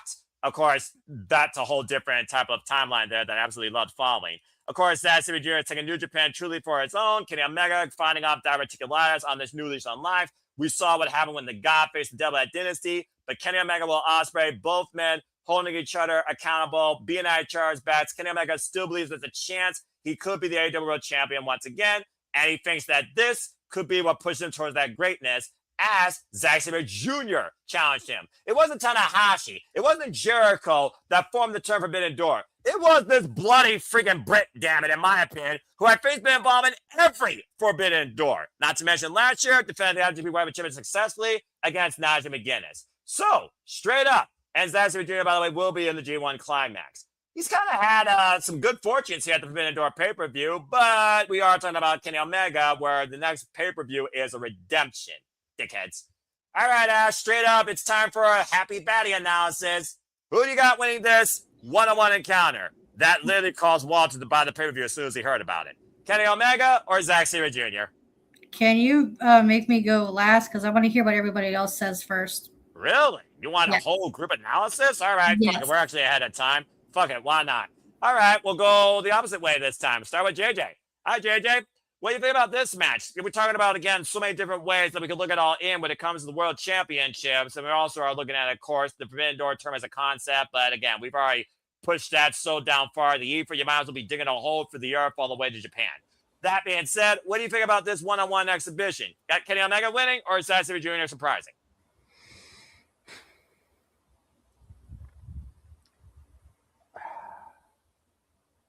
Can you come to me next to last? No, I'm just kidding. You fucking dickhead. No, I'm kidding. Look, at the end of the day, as much as I want to go for Zack Sabre Jr., especially since I got to meet him Mania weekend, especially since I had tried to call Ash so that she could talk to him on the phone and she ignored my phone call.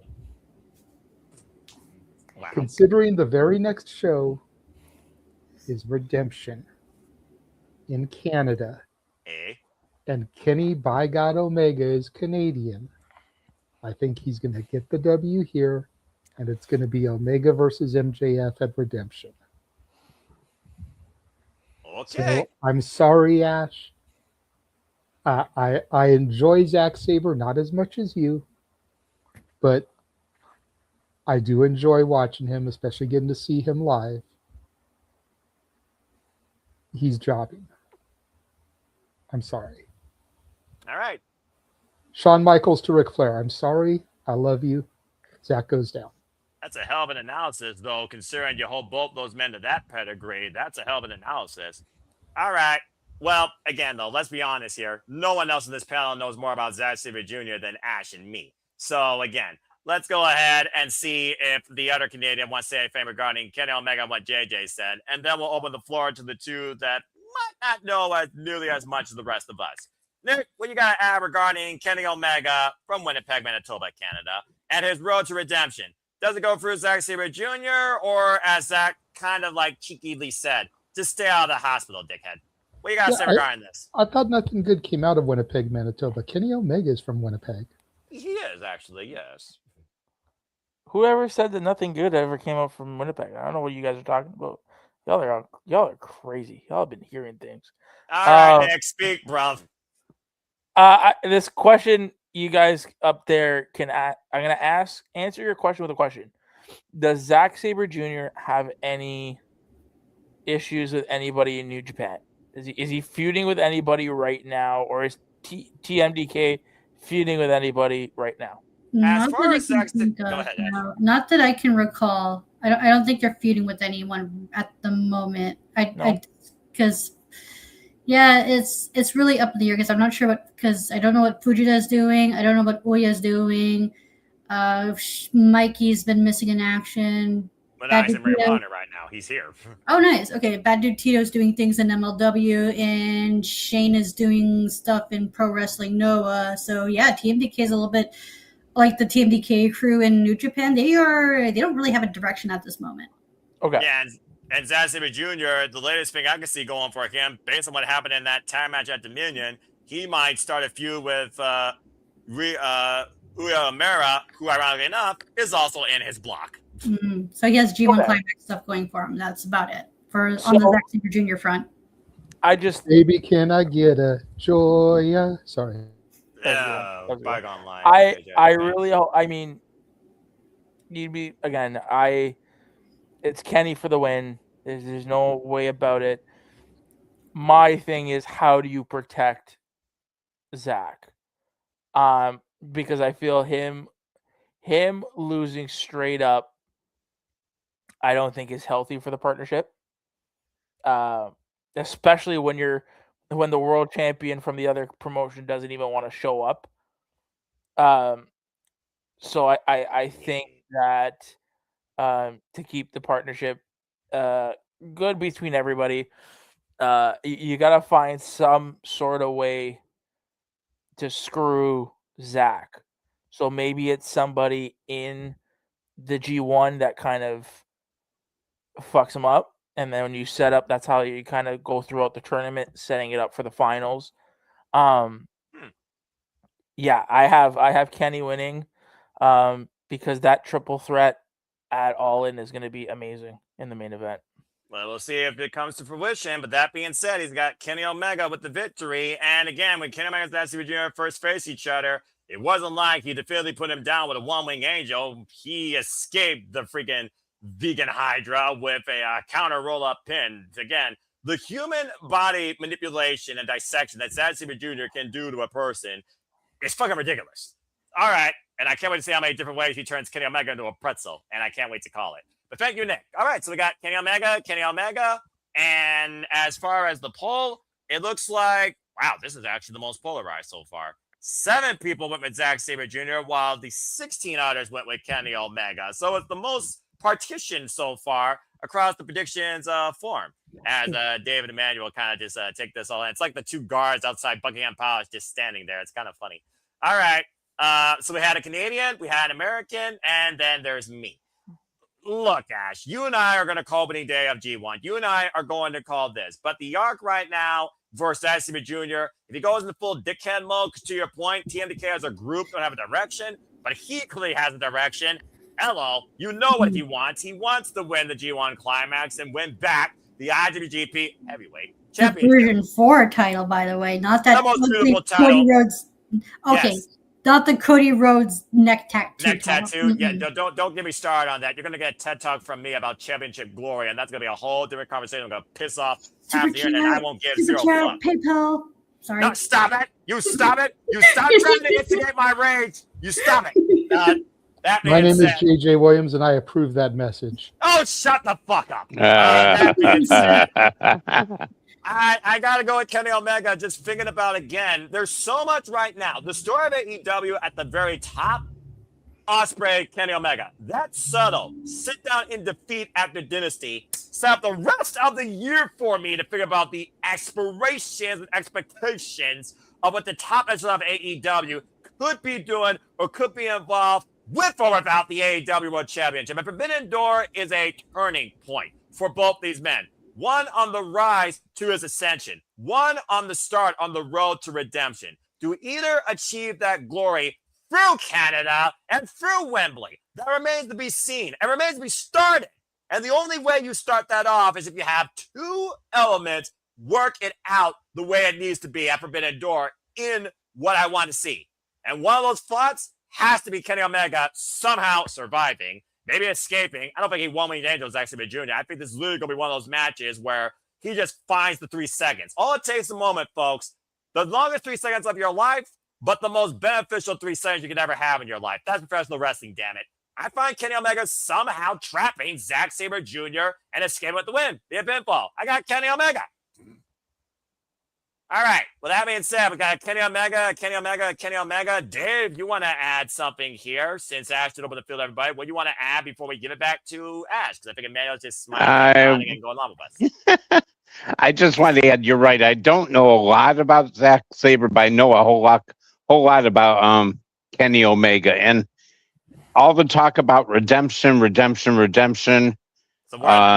Ospreay, in the back with teasing things. I think he's gonna get the win, but I do think he's gonna get remember, it's AEW's promotion at the end of the day.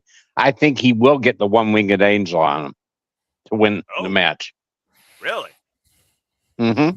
At least that's my opinion. I may be wrong, but I've been wrong many times before. But I just have the feeling that. Show that. Hey, I'm not that far behind you this year. Last year it started off rough, but I haven't done too bad this year. You know what? That's a fair shout. And I had the perfect prediction a couple of AEW pay-per-views ago. Remember, I did have a perfect score. And again, stay tuned for Prediction League Breakdown with me and Papagino for both AEW and the Fed. But again, we will be covering Redemption live and as it comes to us from Montreal, Quebec, in the Centre Bell Center, as AEW gives us a redemption for the first time ever. July 26th. Can't fucking wait for that. All right. Thank you for that, Dave. Manuel, you now have something that you can say before we give it back to Ash to close it out. What you got to say real quick? Well, Noah, now I can play my manual card. Fuck yeah.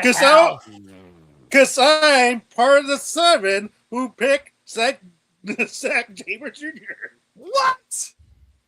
Yeah, I'm part of the 7. Well, I'll be damned.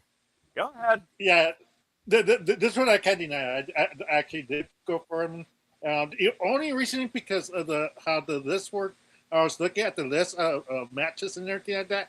We need more representation of the other companies winning. And I know Zack is not really a AEW full-time signee. He's kind of bouncing off once in a while.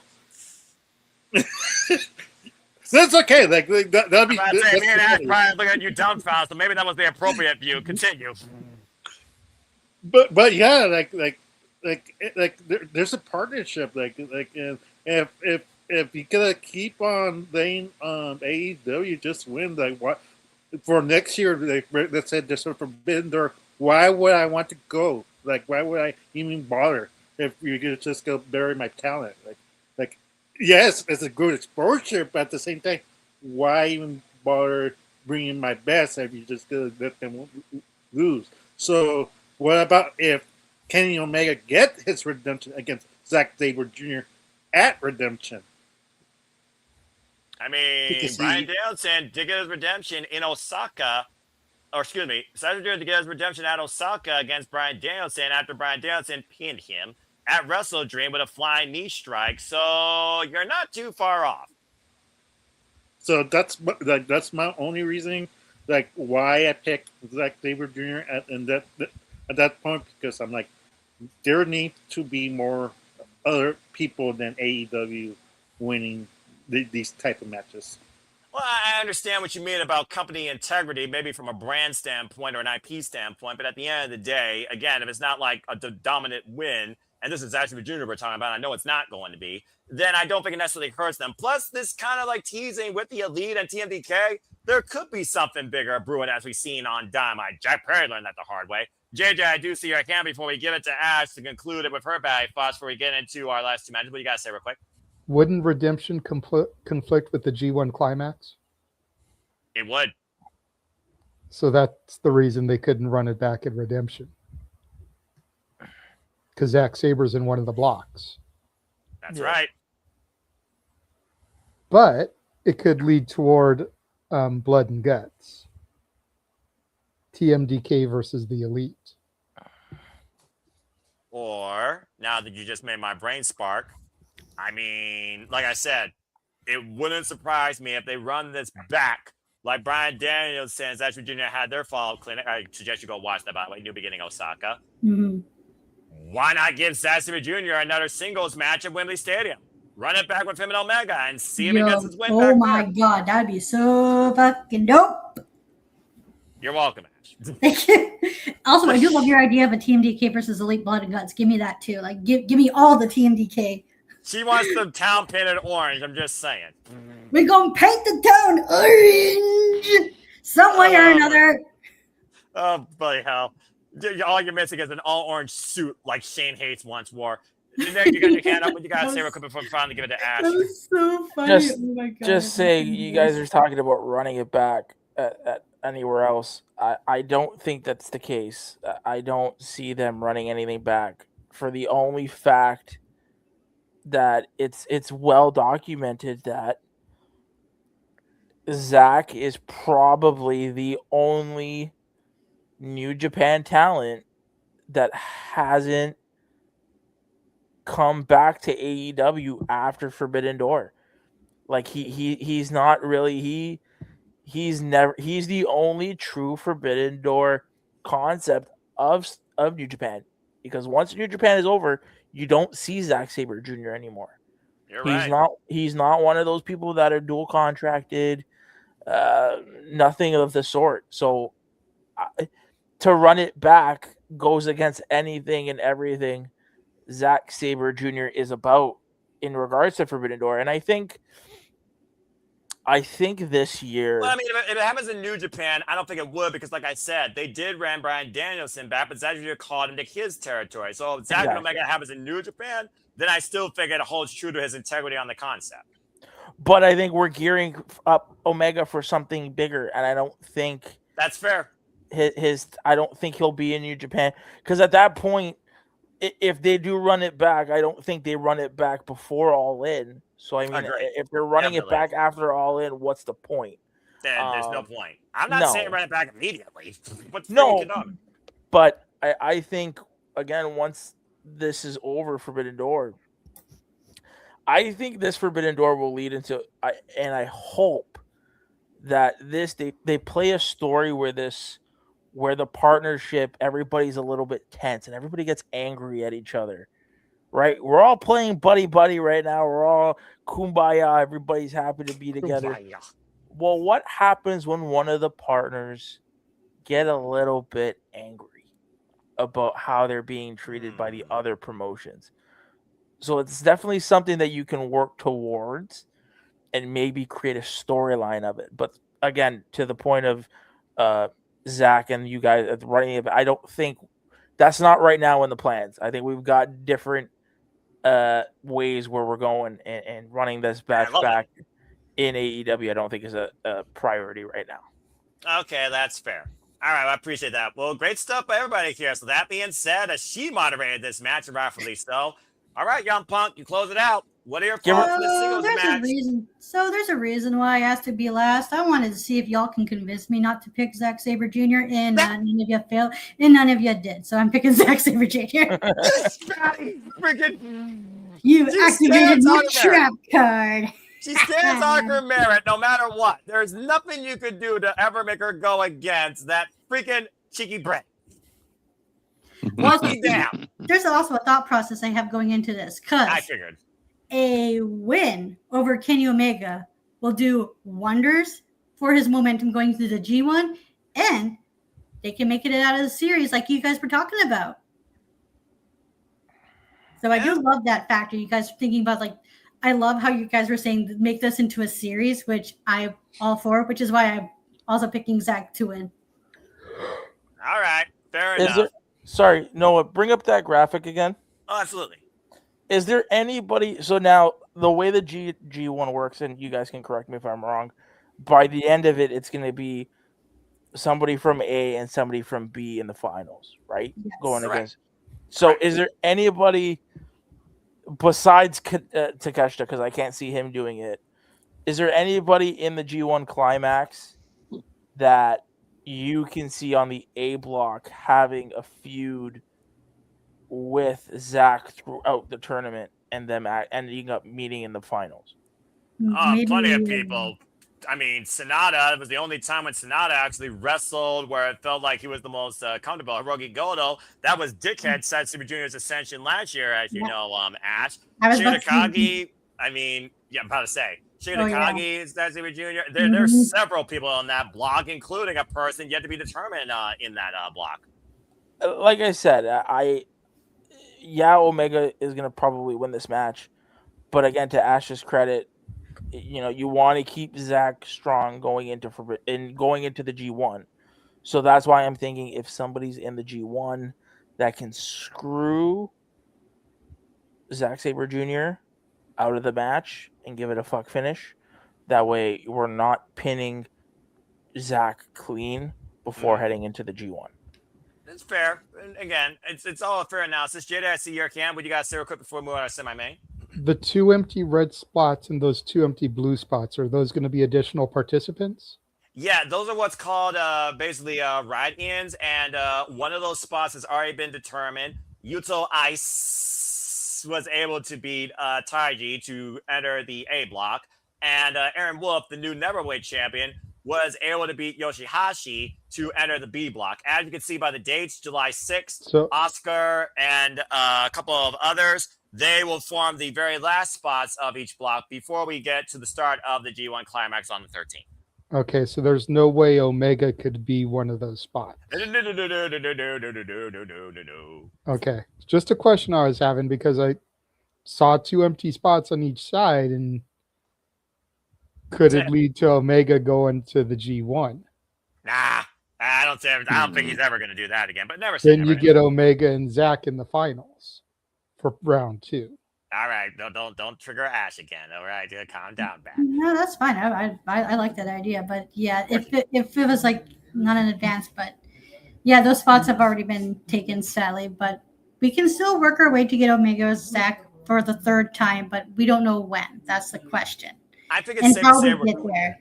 And how do we get there? Yeah, and where? And I think it's safe to say we're going to get a 3rd because regardless, something's got to give with these two after this match when it comes to their pride they hold themselves to as the best in professional wrestling. I also want to point out on Dynamite, Zack did mention in a promo that he's suddenly interested in getting the AEW title.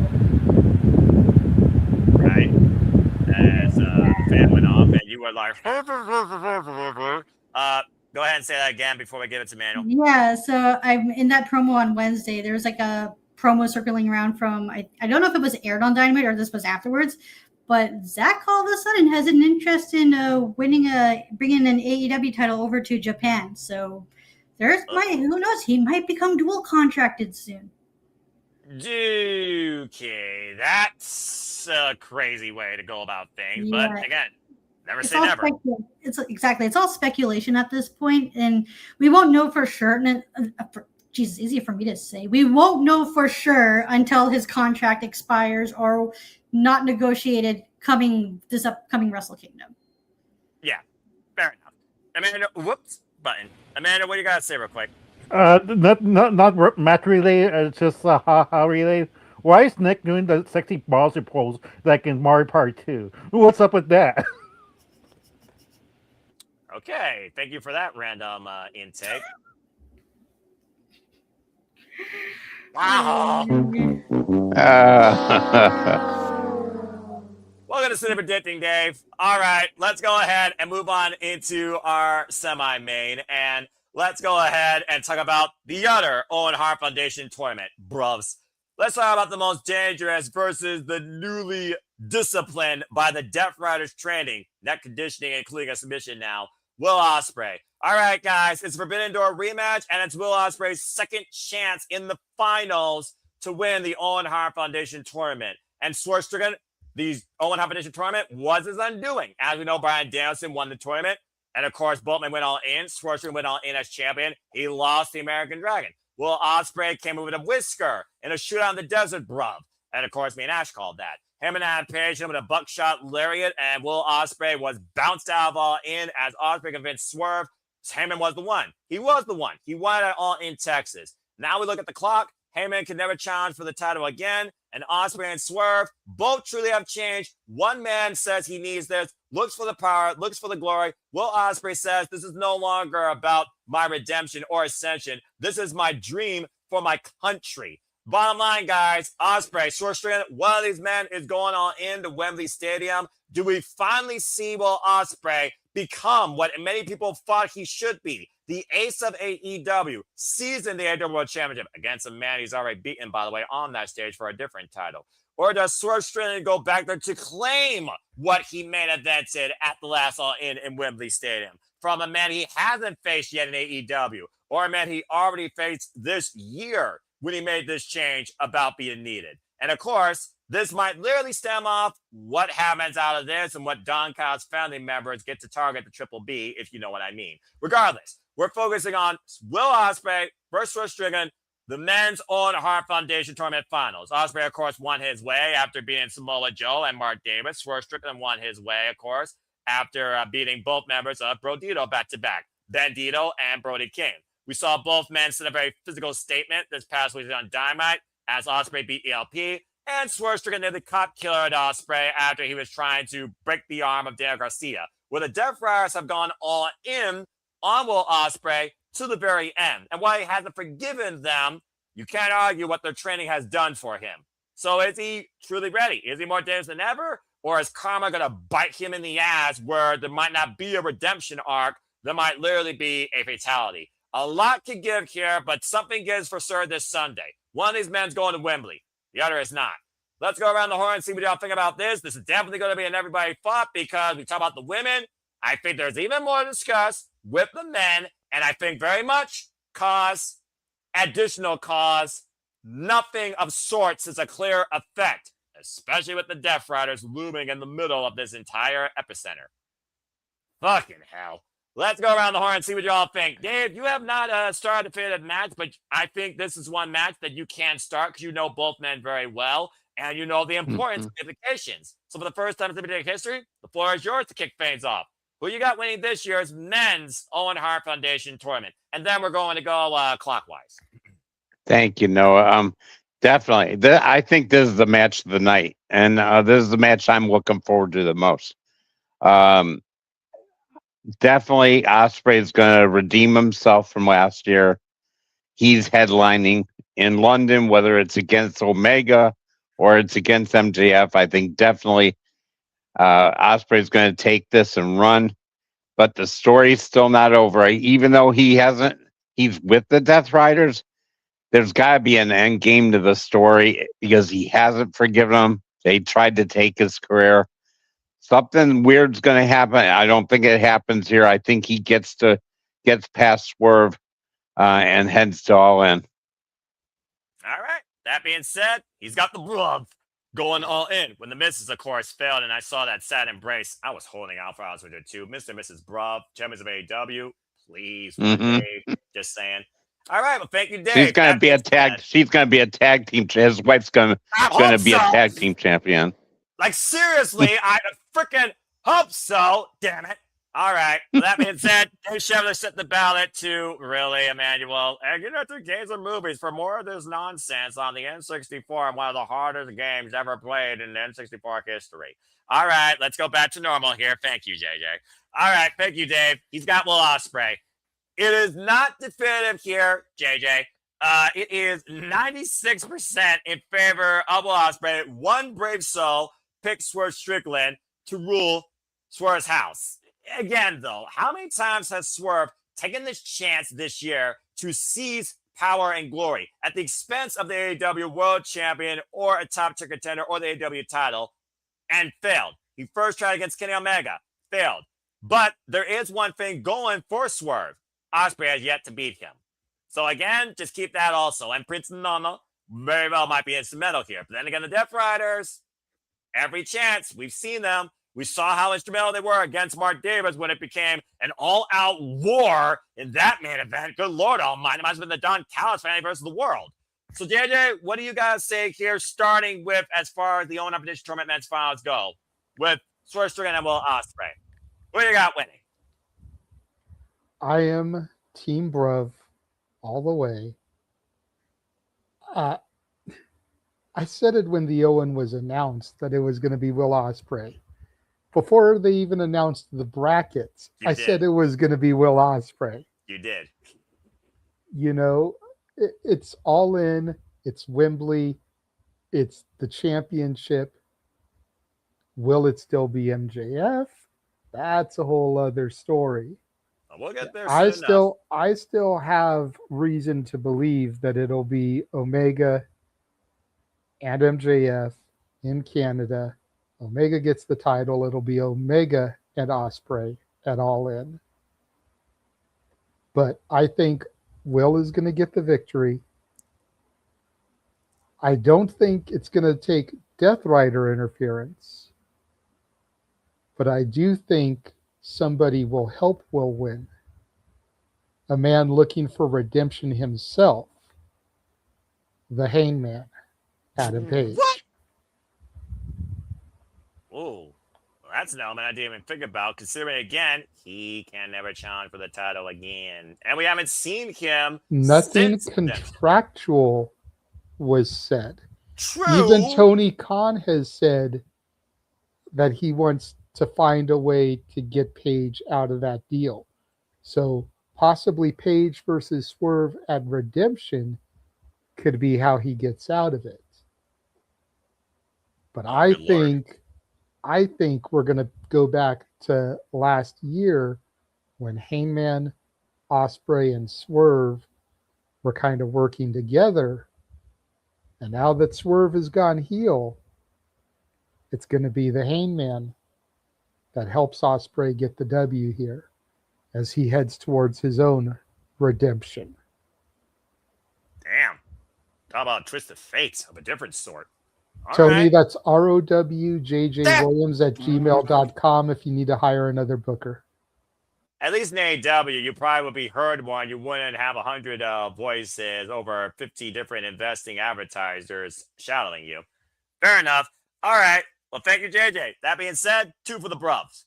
All right, Ash. What do you think about this? I didn't even think about him and that Page playing an element at all in this, but we haven't seen him since Redemption, ironically enough, took place here in California when MJF sent him off on a Cowboy's death, basically worse than John Marston that got shot down by 21 gunmen at the end of Red Dead Redemption. Still pissed off at that, by the way. Spoiler alert for those that have never played that game. That's over, I think, 10 years old now. But what do you think about this here? Everything right now in AEW feels like it screams Will Ospreay finally becomes the AEW World Champion at Wembley. But the only way we could see that happen, definitively a chance to, is if he wins the Owen. Is there really any other alternate reality that we see Swerve Strickland winning the Owen Competition Tournament and Will Ospreay's dream going up in smoke again 2 years in a row? That's another possibility, because if Swerve does win and he gets lodged into the title picture, who's to say that doesn't mean Will Ospreay is not going to be at All In? Because keep in mind, yes, there's still stuff with the Death Riders, but him and his Moxley's their Continental title feud, did it officially become concluded? I feel like it did when he literally gave Ospreay the choice. You could either take revenge or you could become something better. Your choice. What did Ospreay choose? He chose to train with the Death Riders. And so far, it's gotten to the finals of this year's Owen Foundation Tournament again, with a submission hold now in play. Okay. Because I just wanted some clarification because I missed a couple story beats. No, you're good. I got you always. As I literally keep up with everything wrestling, AEW ad nauseum every week on Dynamite, everything else highlights. And that's every company.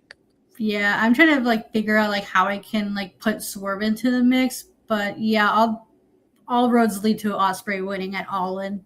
So yeah, I think Ospreay's winning the tournament. I don't see how he can lose the tournament or lose the finals unless Hangman gets involved and ends up costing Ospreay, but I don't see how that would make any sense. No problem. So yeah, I think Ospreay's taking it. All right. I just can't right now. The thing is, MJF and Ospreay seems too damn effing obvious because it's already happened over the AEW American Championship that became international. And he won with a fucking Assassin's Creed entrance against a fucking Uncle Sam, Lex Luger, Apollo Creed, get up of MJF, America's hero. Good grief almighty, as if America doesn't have enough controversy, not going down that rabbit hole. But it's just one of those things right now that, yes, I definitely think that you have to have Will Ospreay at Wembley, or they're going to riot worse than VAR at a football game probably in that country. If you know, you know, folks. I got to go with Ospreay here. No offense to Swerve Strickland, but I expect this to be downright bloody, battering, bruising, and I expect him to fight for his damn life like it depends on it, because that's how dangerous Swerve's trying to demonstrate he's going to be in pursuing of it. And honestly, I want it to be one-on-one definitive, considering both men's hunger, history, and the fact that Ospreay has not beaten this man one-on-one yet in their respective careers in over 10 years, including across all elite wrestling. I gotta go with Ospreay. It's Ospreay or literally you ruined your ace. Tanahashi retired in January. I don't want to see Will Ospreay retire his chance at the AEW World Championship before Wembley. I'm just saying. Ospreay for the win. Emmanuel, we're on you now. What do you got to say regarding this match? I mean, there's nothing much else to say. Like, I think we're going to be all unanimous that Will Ospreay should win. There's no reason why it's to beat George Strickland at this point. If Will Ospreay's going to beat the babyface of AEW, just let him win. Then win and Wembley eventually and everything like that. It's going to be hard to... I hope there's diversity in the future for Will Ospreay, because like then you kind of don't want to alienate and be like Cody Rhodes publicly saying I'm the baby face of WWE, because no one wants to hear that. Like, and you're just gonna push away fans, and just like hopefully he has diversity, he has opponents, he brings the matches up and make fire burners that we know that he's capable of doing, and just let's see where it goes. Like, because if Will Ospreay like loses, I don't know what you do at that point. What do you do with Ospreay? Like, does he get his redemption and redemption? I don't know. Like, what do you do? I don't know. I mean, how many extra lives, how many different continues do you put into the machine before it stops working or before it gets too old to play at a game again? I'm just saying. I thought last year might have been it, but Texas, everything they did made sense. I do not need to see a situation this year where Ospreay, who doesn't have any title, who is on another road to redemption in a different story arc with help from his freaking arch nemesis, group included, where it ends up being nothing but butt kiss and another paradigm shift that puts him on the shelf for another 6 months.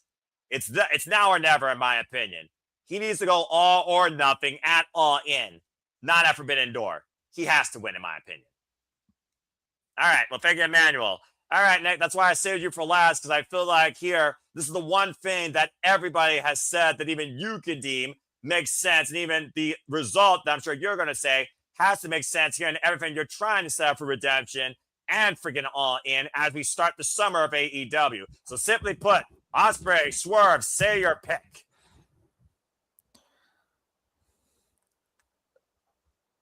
I am playing the Emmanuel card. You swerving us? Are you swerving me, boy? Or are you on something that I don't know that Canada has? I have Swerve Strickland winning the Owen Hart Cup. What the fuck? And hear me out. We've all said this is Will's tournament to lose. Yes. How much of a ride does Tony want to take us? I think, and they'd have to tell the story in a certain way. But after kind of thinking about it, I feel like, because listen, Swerve's thing is always about power. He wants power in AEW. That's all he's been looking for is power. Yes. Well, how much more power do you need than having the right to be in the main event of your biggest show of the year?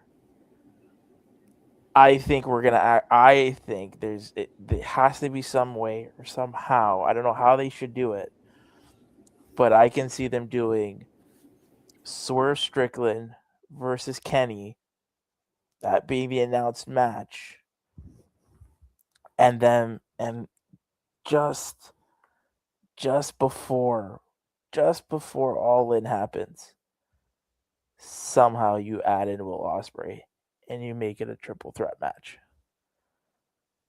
Sounds like regardless, you're just trying to get a triple threat match booked at All In versus the singles. Why not? I mean, right? It hasn't been done yet. No. It hasn't been done yet. Okay. So you do Will versus Kenny versus Swerve. And that moment there is where Will finally pins Swerve Strickland. Wow. All right, then. Just when I thought that I couldn't get a crazier curveball tonight, you dropped that shit. And it actually is very compelling. Thank you, Nick. Dave, I see your hand up. What you got to say real quick before we move on after that bombshell prediction to our main event?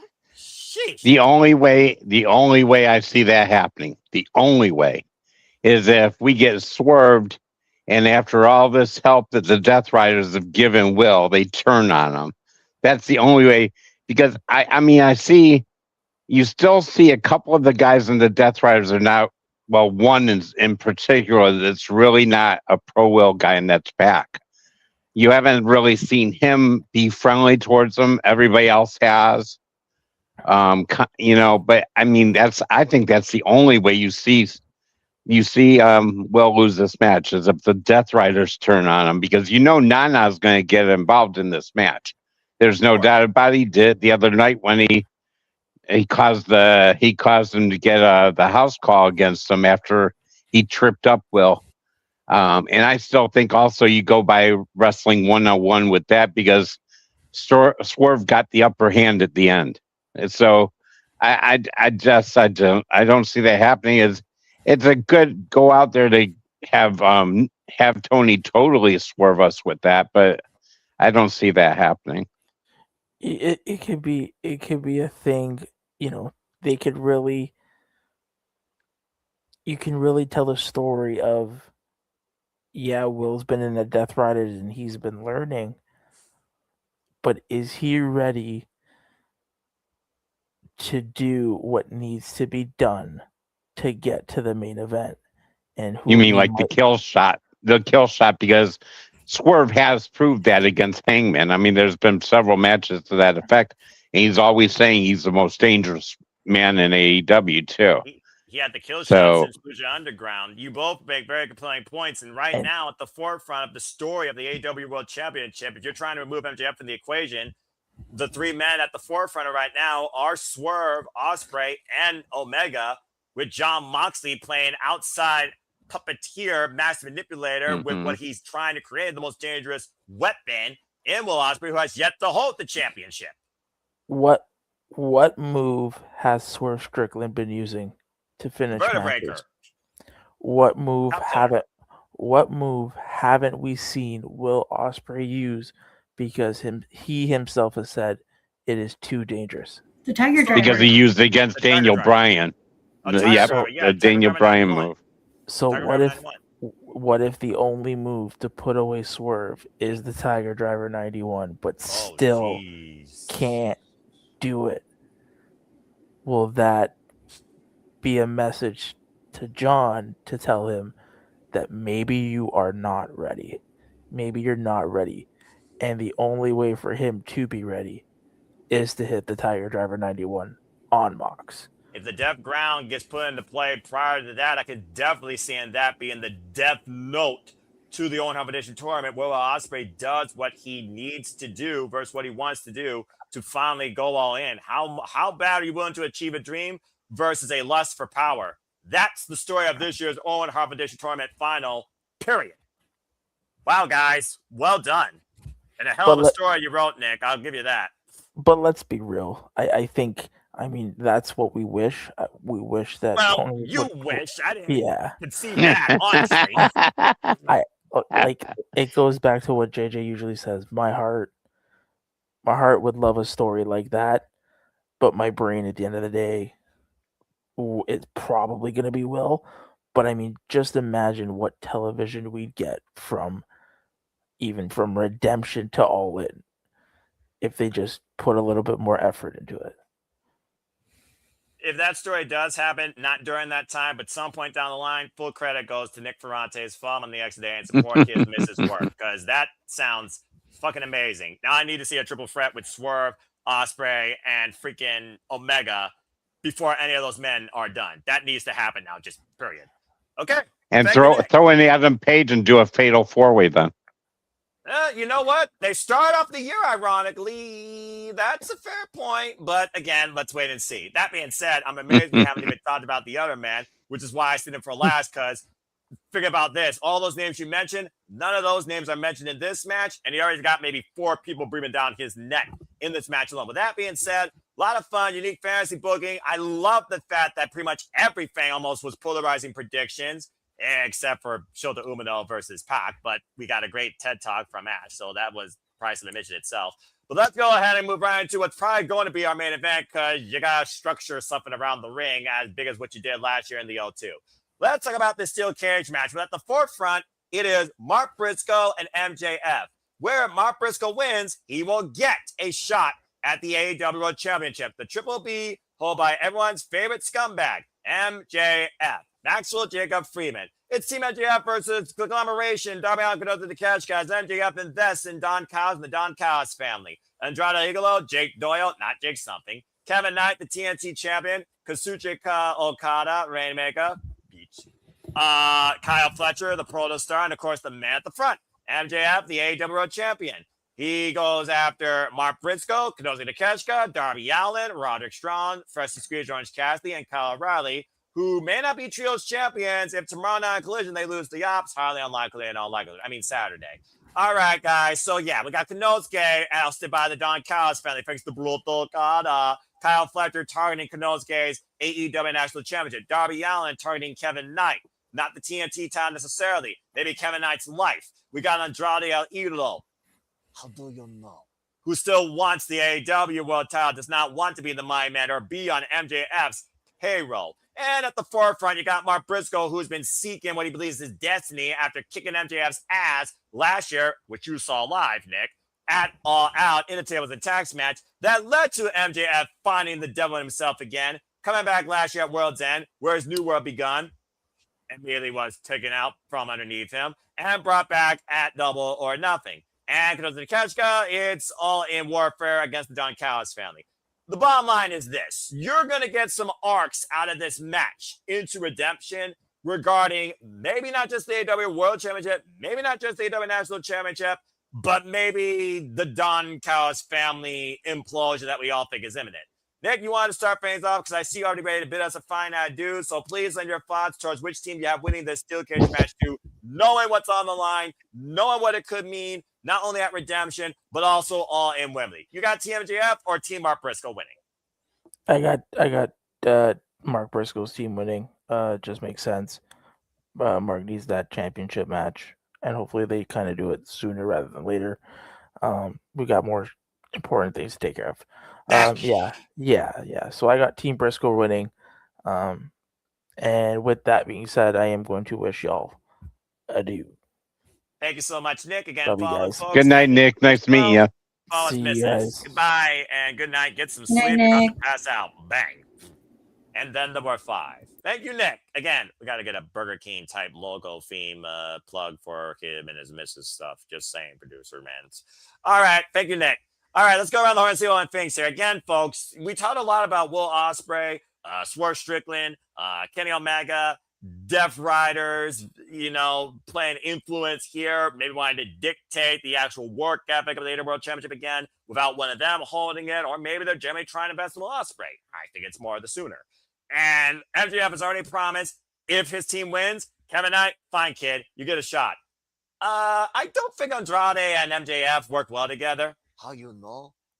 Because he decked him last night on Dynamite, and then he got dropped with a J Driller. The one move, by the way, that MJF has yet to kick out of.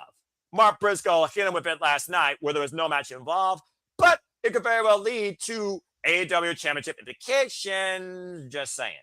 All right, let's go around the horn and see what the rest of you think. Dave, as the latest member to the Simply Predicting family, welcome, by the way. Len, your thoughts next. Do you agree with what Nick says? Is it as simple as that? Does it make sense? Or does MJF oust him once and for all from the AEW Championship picture with so much else going on between here, Redemption, Beach Break, and, of course, going all in? What do you think? Thank you. No, I appreciate again having me on too. I think not only is the good guys going to win, Briscoe will probably get the title match, and it'll probably be a Dynamite. I don't think it'll be a pay-per-view. And I think the one that's sitting in Callis's family that's going to take the fall, I think, is Jake Doyle. I think he's the one that's taking the fall. Also, he is an anomaly. also, I think Andrade. I'm not sure if it's going to be here. We know he's going to turn somewhere along the line because he's being passed over by Kevin Knight, the new guy, being passed over by everybody. MJF basically went right over him the other night, and I think he could cost them the match.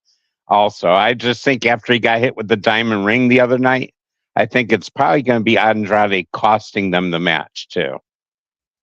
All right. That being said, 2 for Team Mark Briscoe. All right. Let's see here. Emmanuel. Wow, this actually is really pretty polarizing. I'm impressed here. 61%. That's the majority. Went with Team Mark Briscoe. But 40% went with MJF. Again, it almost is 50-50. So, Emmanuel, also, speaking about Kevin Knight, Kyle Fletcher, they kind of butted heads when Kevin Knight was introduced to Don Kyle's family, considering Kevin Knight is holding what Kyle Fletcher once coveted so dearly with a pink strap. Now, right now, the whole idea of going after Konosuke Takeshita might change his narrative, but then again, Okada, he also had his hands on that title too after they ousted Konosuke. I'm just saying, we're talking about triple threats here. I think there's another one on the horizon that might be sooner rather than later. Emmanuel, though, what team do you got here in the steel cage match? Yeah, I still have Mark Briscoe and team to win this, Noah.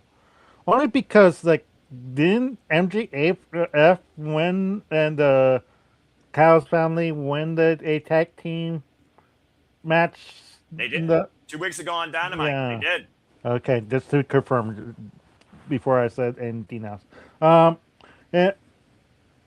that just makes it more obvious that this is the outcome that we're going to have, because eventually there has to be dissension between MJF and the Kyle's family, this union or teammate or whatever partnership, if you want to call this, is not going to last that long. MJF really deserves better than a cage match. Let's face facts, this is not for MJF. MJF should be defending his title, not in this stupid match. But it is what it is. He's a team player. He's going to do what is being asked. It's just a shame that he couldn't be doing something else. Of course. I mean, again, though, the fact that he is now, of course, a 3-time AEW World Champion to being Darby on Darby or nothing, there's that. But it also sounds like we're already changing the guard again very shortly. Just maybe not with Mark Briscoe. When Dave, I do see your hand real quick. What you guys say before I give it to JJ? You're muted. Botch. We're live, pal. We're live, pal. No. I think the reason that you're seeing this match is because I think they gotta hide MJF a little bit, because I still think it may not be a serious thing, but I think he has a knee injury, and I think they're trying to hide it, and that's why that match. I'm just gonna say this real quick before I give it to JJ. Stop doing a fucking powerbomb over your knee. Anyway. My rebuttal is this: like, is it really a wise idea if he is legit injured in his knee? Is it really a wise decision, Tony, to have him in the cage match? Just say. He might be outside most of the match too. He may not. He may get knocked outside and lay down for a while too. He also might just hide in the corner for all we know and have literally the people he invested in do the work. Exactly. He's paying them. That's how MJF is. That's his shtick is let everybody pay somebody and let them do the work, like the Hurt Business or the Hurt Syndicate earlier. And he'll be on commentary for half the match. I can see that honestly, just to piss off Tony Schiavone, and God bless Tony Schiavone, the most unbiased, just don't give zero fucks, working 50 years in the business still. Again, JR, God bless you, man, but you need to take a step back. And shout out to Rebel, by the way. Please show support for her, Rebel Hart. I watched Schiavone before most of you were born, so. I got gray hair on my side, in case you're wondering, and I'm 34 years old, but okay, I'll take that. Hey, I'm almost 60. I'm going to be 60 this year, so I've got some years in you. God bless you, KJ. You're no longer the oldest. Woohoo! That being said, hey, I don't mind being the oldest. That's all right. You got. Hey, gotta respect the elders. You're the most seasoned. You're the wisest. You're the most seasoned. So there you go. We got the. I'm the wise man. Yeah. The Emmanuel, the most seasoned and the most creative. That being said, let's go to the most creative. Hi, JJ. Your thoughts on this? I mean, Kyle Fletcher, Okada, Konosuke. You could figure out that triangle however you want. The reduce, reuse, recycle. But Mark Briscoe, MJF, something's got to give here. Close the book on this. Yeah, there it is. I'm running about Doyle. The Doyle, he's here. You got freaking Andrade Eagle. How you know? And MJF and Don Callis. Call that what it is. And then you got Kevin Knight and maybe Kyle Fletcher and Kevin Knight and MJF. All of these moving parts and Doyle. Yeah, does it not feel like this Jenga tower is just one piece away from falling over, called the Don Callis family under MJF's payroll? What do you got to say regarding the steel cage match? What team do you got? So this match is interesting because I've talked a couple times about Omega winning the title at Redemption. Yes. But if there's one reason for Omega to not win the title at Redemption, it's the fact that Andrade may cost MJF the match, setting up El Idolo versus Maxwell Jacob Friedman at Grand Slam Mexico. How many times have we heard Don Callis says, just play along, just wait, and I will make sure you get your title match. You remember the last time that someone wanted to play on Don Callis' schedule and win the business for themselves? What did that lead to? Oh, yeah. Konosuke winning a championship and then being ousted by the Don Callis family the hard way. But nonetheless, who's a champion? Anyway, continue. And then you can go ahead and bring that down. Yes. And then in regards to when Briscoe would get his title opportunity. Beach break, Wednesday, July 8th. That way you squeeze that in before Redemption. Yeah. It's a TV special, so it would make sense for MJF to defend it on it.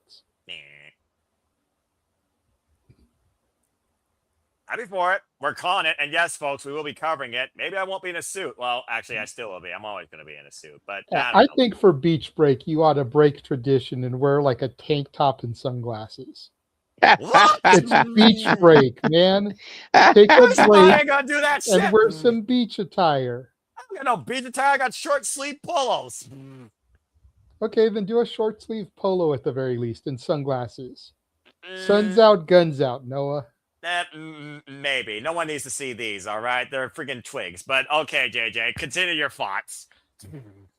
But yeah, I mean, it's obvious that Briscoe's team is going to get the dub, I think, because then you set up another title defense for Max between here and Redemption. Like I said, you probably do it at Beach Break. You're not going to do it at Dynamite in San Diego the Wednesday after this. Not unless MJF just wants to literally get this done real quickly. I mean, if MJF's controlling the narrative, I'm just saying. But MJF is controlling the narrative. He's not going to go through a cage match and then 3 days later put his title on the line. He's going to make Briscoe wait as long as possible. That's fair, actually. I can see that. And, like, you can and again, Beach Break is a special. It's not a pay-per-view, but it's a TV special. And it'll be right before Redemption. So it makes sense to squeeze it in there. That way you can still build towards what is probably going to be Omega versus Max at Redemption. Fairway to Hell had Darby Allin versus Pac for the AEW World Championship, so TV specials have definitely had the title on the line. But I think this match is going to definitely set up the one match with Briscoe's team winning, and then potentially set up the second match in Andrade versus MJF at Grand Slam Mexico. Which would actually be after Redemption, because I believe that is August 5th, which is also between and before All In. Yes. Mm-hmm. Oh boy. All right, we're setting up the summer for MJF, and it's not looking like a happy one. No good vibrations for him. Well, at least he's got Alicia too. All right, thank you, JJ. That right now, definitively, it's still Team Art Briscoe, which just leaves our Canadian friend Ash. So Ash, bring it home. Team Art Briscoe versus Team MJF. What falls apart first besides Mark Briscoe's own epidermis against the steel cage? I'm expecting this Briscoe to bleed, man. What you got to say regarding this? And let's also put this out there. Tomohiro Ishii was assaulted prior to this. You know that Don Callis and Don Callis' family are going to have a plan to try and isolate a man out of this. As we've seen in insert steel cage match with teams here, how many times you try and take advantage without even having a woman up advantage, and still somehow you get fucked. Hello, Black and Gold NXT with freaking Undisputed Era versus Ricochet, Pete Dunne, and War Raiders. Most recent example for me, I'm just saying, but that's all different cards another day. But I expect my boy to come back with a vengeance. But go ahead and lend your posters this. I was gonna say, I have also Team Briscoe winning as well, setting up for Beach Break. Ash will be in her own beach attire during that call, I assure you. I won't be able to because I have assistant manager duties that day. I'm going to be closing up shop. Closing time, and it sounds like we're calling closing time on MJF's run at All In, but that again is hindsight, not a reality, and I'm just messing with you. But all right, also, that's Redemption. I might be able to do for Redemption. I won't know for certain because right now I don't have any assistant manager duties, but they might have me doing other duties that day. So that's pending right now. So I'll keep y'all posted when the time comes. As always, pros are passions, protect your mentality, and just do your best when you can. But I expect MJF is not going to enjoy Sunday night after this. No, not at all. Look at this friggin' matchup, by the way. We talked about everybody on the opposite team except Doyle. It's like the extra person that used to be in Evolution before Randy Orton took the spot, or who else was a body inside a freaking faction. I think you brought that up once with the... It was Batista that took the spot. It was Mark Jindrak originally in the vignette. Yeah. Hey, no, I mentioned Doyle. I said he was going to get pinned. He did. That's true, right. Yeah. That's fair. That's Doyle's role. Is the pin. He's Austin Theory. He's Austin Theory of the Callis family. No. Oh. That's fired. That's just wrong. Oh, I think I knocked JJ out. Am I like the only person here that actually likes Austin Theory? Pretty much. It's not that I don't hate the guy. I just don't really care for him. He just gives me nothing. He's how I am towards Hangman Adam Page and Caleb Newman is the same way I'm towards Austin Theory. They just do nothing for me. Nothing. Not a damn. But she's not wrong though. Like seriously, like he's a body. He's there. But that's always been the trope with each faction. Look at how many times Bobby Fish got injured during the Undisputed Era while Roderick Strong, Adam Cole, and Kyle O'Reilly led the way. It's been a trope for every faction in wrestling history. There's always been, it's this guy. It's this guy. It's this guy. Even in the Shield, despite all three of their success efforts, John Moxley was still like, it's this guy. or excuse me. Yeah, he Dean was the Ambrose. they're guy, definitely. He was Now, definitely honestly, the third though, guy. AEW, whole different effing story. Mhm. All right. With that being said, though, he's not involved in this. How ironic, by the way. 2 years been door in a row, ending in a steel cage match. Last year went all out. This year, sanction. So we know it's not going to be as bloody lethal, or gummy bears won't be involved. But regardless, we got Mark Briscoe winning. What's up, that's going to be hard with 12 people in one cage instead of like in the WWE, they'd have the double cage with War Games. This one's all in one cage with 12 guys. It's going to be a best. AEW, if you remember last year, they did the steel cage literally surrounding the outside premise of the ring, and it wasn't like fully closed in or fully up. So there was still more than enough in ring area for all 12 men. And let's just keep in mind, we already saw all 12 men, for example, inside the ring area, freaking collide with every damn finish they had in their arsenal possible. This past Wednesday on Dynamite, it was like a domino effect. That's true. This guy gets blasted. This guy gets blasted. This guy gets blasted. And then the angle between Andrade and MJF, where to, I believe, everyone's point, Andrade got decked with the 100K Dynamite Diamond ring. Yeah. So again, knew that was going to happen too. It just, of course we all knew. It's as our friend Aaron Riff says, it's even Stevie Wonder saw that one coming. And about to say, talk about the blind leading the blind. Add Ray Charles to the mix, well, don't you? And that's still a better combination than Don Callis and MJF. Regardless, this is just going to be fun to call, and this is just going to be a clusterfuck of nonsense.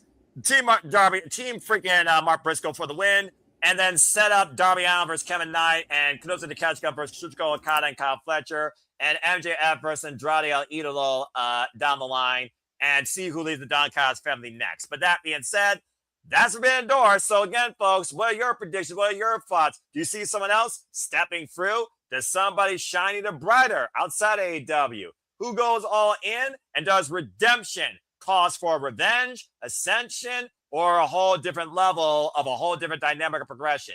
All these and so much more of what ifs to figure about starts this Sunday at Forbidden Door, and me and Ash will be calling it live here at the Sit Baba Studio, so stay tuned for more on that. But with that being said, thank you so much once again, everybody, for tuning in. Let's go ahead and do our plots and get the fuck out of here and get some sleep before we go any further into this insane madness that is an AEW pay-per-view that we all thrive off of, or at least I do, because I'm crazy. Dave, an absolute pleasure having you participating for the first time ever. May it not be your last. Please tell where the people can find you and connect with you and what you do. Thank you, Noah. Definitely, I'd love to be on again. And it was, again, nice seeing you and JJ. And JJ seen me a lot in the last week. And it's great meeting Ash and Emmanuel and Nick, of course. Happy to be on anytime. But you can find me on our buddy Gino's wrestling station, Major Push Wrestling, which Noah does a great prediction show with him after the review of everything of the Prediction League. Afterwards, son nodq.com, and a big shout out to Aaron Rift. If it wasn't for him, I would have been had the pleasure of meeting JJ and Noah and a lot of the other gang that we hang with, and it's a great community of wrestling. And again, I appreciate you guys for having me on, and thank you so much. Yeah, it's an absolute pleasure, Dave. And thank you again, and continue to just keep enjoying life and enjoying wrestling. And you're always welcome back or anytime on Silly Predicting. If you want to go to bed or get your birds some rest, you're more than welcome to disconnect, by the way, too, as we just conclude these shenanigans. Thank you so much again. I'm on vacation. I'll say to you, I'm on vacation. All right, good deal. I welcome that too, but I always know, again, based on people's times, we all need Z's, and I literally got to get up for work in 5 hours, but this is my dedicated madness to this forum that I love doing. So again, thank you. Emmanuel, you pull the Emmanuel card again, as you do on every occasion. The day that you're on City Beginning that you don't do it, that's the day it's officially retired. Go ahead and tell where the people can find you, engage with you. When did I even agree with that statement? I made it official. I'm the damn host here. Anyways, you can find me in interactive games and movies. Hopefully, you two could be nice. Like, give me something. Like, don't say just say no. Yeah, don't say it's blocked. It's copyrighted because and I'm not showing anything. Like, it's just me watching the movie. So work with me, YouTube. Like, and the other channels get away with it. They actually show footage. What's up with that? What's up with that? Freaking pulling a Yeah. hurricane. But you can also find me at Facebook at Emmanuel Dominguez, EDM7324 at Instagram. You can follow my my sister Arlene Dominguez on Facebook, Arlene Dominguez on Instagram, and ADM7244 at the X. And I can say that right now because she's at work, so she can't beat me up, and it's not in the vicinity. Watch, the chocolate's going to fly into the frame here any moment. No, she's actually in my ear, so. Okay, fair enough. All right. Thank you, Emmanuel. Ash, as always, appreciate your baddie takes. Always appreciate you. I'm looking very forward to calling this prayer with you. But go ahead and tell the people can further engage and find you. Yeah, it was nice meeting you, Dave. It's nice meeting you, Dave. You can find me on X, the app formerly known as Twitter, at ShadowBadAsh, occasionally talking in the spaces once again, but mostly listening in. And subscribe to my YouTube channel at Baddie for Wrestling. Don't be a dickhead. There it is. Thank you, Ash. I appreciate that. Yeah, and again, because Dave did mention it, shout out to my fellow statistician analysis breakdown bruv in Papagino. Follow in Papagino 17 a day on the YouTube. The major push, particularly breakdown in the Rocket League all summer long. Follow Papagino today. Appreciate you, bruv. See you Monday evening for NOC. All right. Thank you, Ash. Now, let's go ahead and put the rest of the crew here. Shout out first and foremost to the Rage Wrestling Walter Cruz, Mr. Reliable. You saw him in the chat. Let's get to 300 and let's go ahead and kill his liver, crazy son of a bitch, as he and his missus will have hot stuff and hot wings, and I will MC the madness that ensues inside their guts. Burning desires, apparently, by that man. So subscribe today to Rage Wrestling, Walter Cruz. There you see it on the X, Walter Alex Cruz, and the mothership, if you will, the Rage of Wrestling. That being said, also check out our other queen of the SRS here, Thekla. When it's wrestling time at Raiders of Wrestling on YouTube, on Twitch, and Thekla on the X, Thekla _, by the way. Don't forget it. I feel like I said that before in a bygone life. And as you saw by the tag we had earlier, if you want more anime, pop culture reference, or a Mighty Morphin take, follow her new venture at PC Powerbomb. That is Pop Culture Powerbomb on the X today. And stay tuned when, of course, her podcast forum launches and brings you further pop culture outlooks and fun takes. It's sure to be a mighty fun time. Guests will likely be included, not me. I'm hashtag anti-pop culture if you haven't figured it out already. All right. Well, that being said, let's go ahead and bring JJ to the soiree. One of the other hardworking men here. Again, I call him brand ambassador. I call him literally a pioneer of the family. I also call him, once again, he is the renegade of wrestling for a reason. Damn it. JJ, go ahead and plug and tell where the people can find you, despite your graphic. That still annoys me because, again, I would never believe in it. Under credit, glass closed down. Well, hold on. Before you go throwing up that graphic, in honor of the show that we predicted tonight, I say we go a little bit old school. You know what? That's fair. There it is. Dave's never seen that, probably. He's never seen either one, but, you know. No, I haven't. That's from last year. You can find me on X at ROWJJ Williams or Casa D18 Studio. You can find me on YouTube at Casa D18 Studios with an S on YouTube, no S on X. You can find me on Instagram at the Renegade JJ Williams. Also, of course, follow the Simply Reliable Studios on X, as that's where we post all of our huge announcements. That's where we do live streams and watch-alongs and interviews, and I believe this is actually going across there right now as well. So, you know. Oh, well, there you go. Thank you all so Speaking of interviews, make sure you go into the archives, as earlier this evening we talked to Royal Prestige, Tavon Jordan, and Majestic, the Pro Wrestling Symphony Tag Team Champions based out of Tennessee. Was a fun hour and 45-minute interview that included Dragon Kai. That is Sensei Wade and Student Cullen crashing the interview, starting shit with Royal Prestige, which ended up in a match being announced for July 11th's Pro Wrestling Symphony Free-For-All show, where Royal Prestige will defend their titles against Dragon Kai. Oh boy. So all that was set up on our show, on our interview. Go back, check that out. It was an awesome interview. And then check out our merch. We actually have a merch store now. You can find it there at that URL. Bam! We've got Simply Reliable Studio shirts built in our regular logo. We've got a Bones type design for Halloween. We've got a Christmassy style design. Look at this guy. We've got our Saturday Shenanigans shirt. We've got one for the Rage of Wrestling. He's been busy. We've got another Walter Cruz one, I Speak Typo. And then we have our We Want Mina shirt. Oh, bloody hell. And yes, you can purchase an Emmanuel card t-shirt. As well as stickers, coffee mugs, and even women's designs, not just men's designs. All at that link right there. And then if you go to the description on YouTube, you can just click the link and you'll be directed straight to the store. You have to remember to put that in by default in the link in YouTube from now I on. do. In any description. Oh, okay. I do.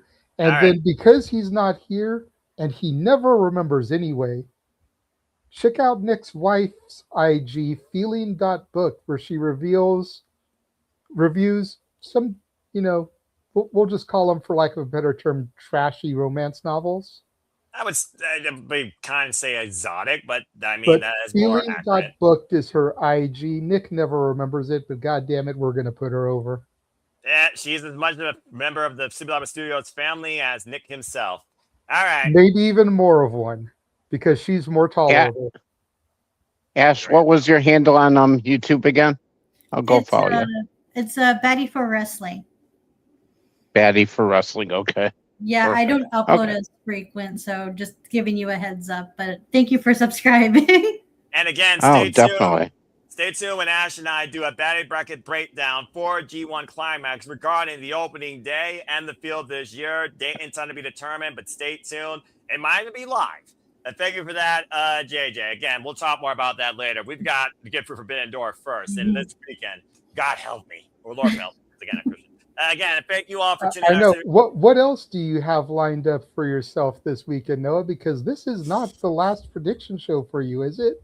No, it's not. This is about as busy as I've been since WrestleMania, and I will get there shortly. Thank you, JJ. Great segue, and thank you all for tuning in. If you want to engage with me, find me on the X and on YouTube if you try and if you choose and if you dare. And then Foster in 1916 for all things wrestling. Shout out to the W fam. For I am nothing more but a simple man and a lifelong fan of professional wrestling. Damn it! And again, to JJ's point, I'm bloody crazy. You've seen 2 super days this week. You got 2 more coming. In fact, one comes tomorrow night. Stay tuned, 11:30 p.m. Eastern Standard Time, as we will be predicting Night of Champions, ahead of our coverage on Saturday afternoon that will be headlined by Walter Alex Cruz and Jeff Mother Effin Meacham. And then once Night of Champions concludes in Saudi Arabia, one last city predicting to include your weekend with the impact we want to leave, as we simply predict TNA Slammiversary. That will be at 4:30 p.m. Eastern Standard Time on Saturday afternoon, and then you all could rest and enjoy both of those shows, of course, of Slammiversary and Forbidden Door come Sunday night. And again, after this whole weekend, our previews conclude, and to my knowledge, the only one we're calling live. Yes, JJ, I see your hand. Go ahead and do your thing first. I'll just bring it up afterwards. I just wanted you to know I needed to. Oh, all right, fair enough. And as always, again, stay tuned after these weekend previews conclude, as I will do Prediction League breakdown with Papadino for W9 Champions, 10 of the 6 p.m. Eastern Standard Time Monday night, and of course AEW Forbidden Door, tentatively 6 p.m. Eastern Standard Time Wednesday night ahead of Major Force Wrestling. As I believe the upcoming Dynamite is a standard Dynamite that will not be a live watch-along show, despite the Survivor of the Fittest match I think taking place. Again, good luck to Micah and or Sky Blue, whoever qualifies for the rest of the field. As we crown new TBS champion and Will Nightingale, get well soon. Also, shout out to Rebel Tania. Again, that Rebel Hart still being as strong as possible in her battle against ALS, a champion during such a time of turmoil and struggle. Nothing but love to her. Mad respect. Yes, Ash, I see your hand. I might be able to call the July G1 with you. All right. Again, we'll talk more about that course, as again, you have so much coming up, and you guys will see that course in our upcoming watch-alongs in the watch-along schedule. But as JJ pointed out, the next Dynamite that we will be covering officially will be AEW Dynamite Beach Break after the holiday, as we celebrate the 250th year of America. As far as covers this week, we're covering Night Champions Live, and we're covering Forbidden Door Live, because priorities over passions and budgeting matters. We will not be able to cover T-National University Live or NXT Great American Bash Live due to network restraints and wallet restraints, but they will be covered on demand. I promise you all that. And for right now, that's all I really have to say. JJ, I see your camera. You got to say real quick.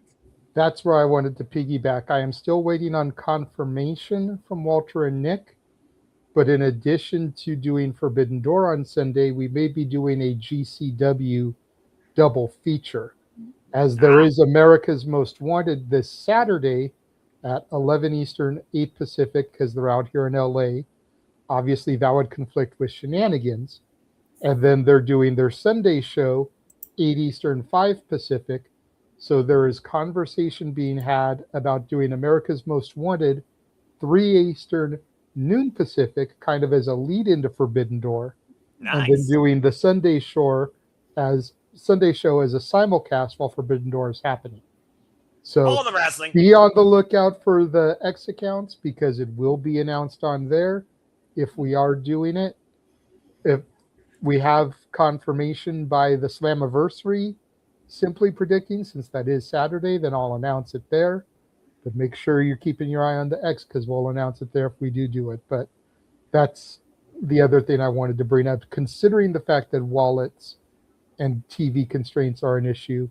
We may be doing the GCW double feature, 2 shows one day. I think the last time we did that was when a former companion of ours and I did TOS and Cage of Survival from last year, all on the same day. So, well, again, Survivor Studios looking to be your most reliable, honest, but open industry-wide coverage for all things professional wrestling, from the backyards to the big stages, to the independents, to the big two, to everything in between, including but not limited to HOG, OVW, friggin' Prestige, friggin' Pro Wrestling Symphony, House of Glory, you name it.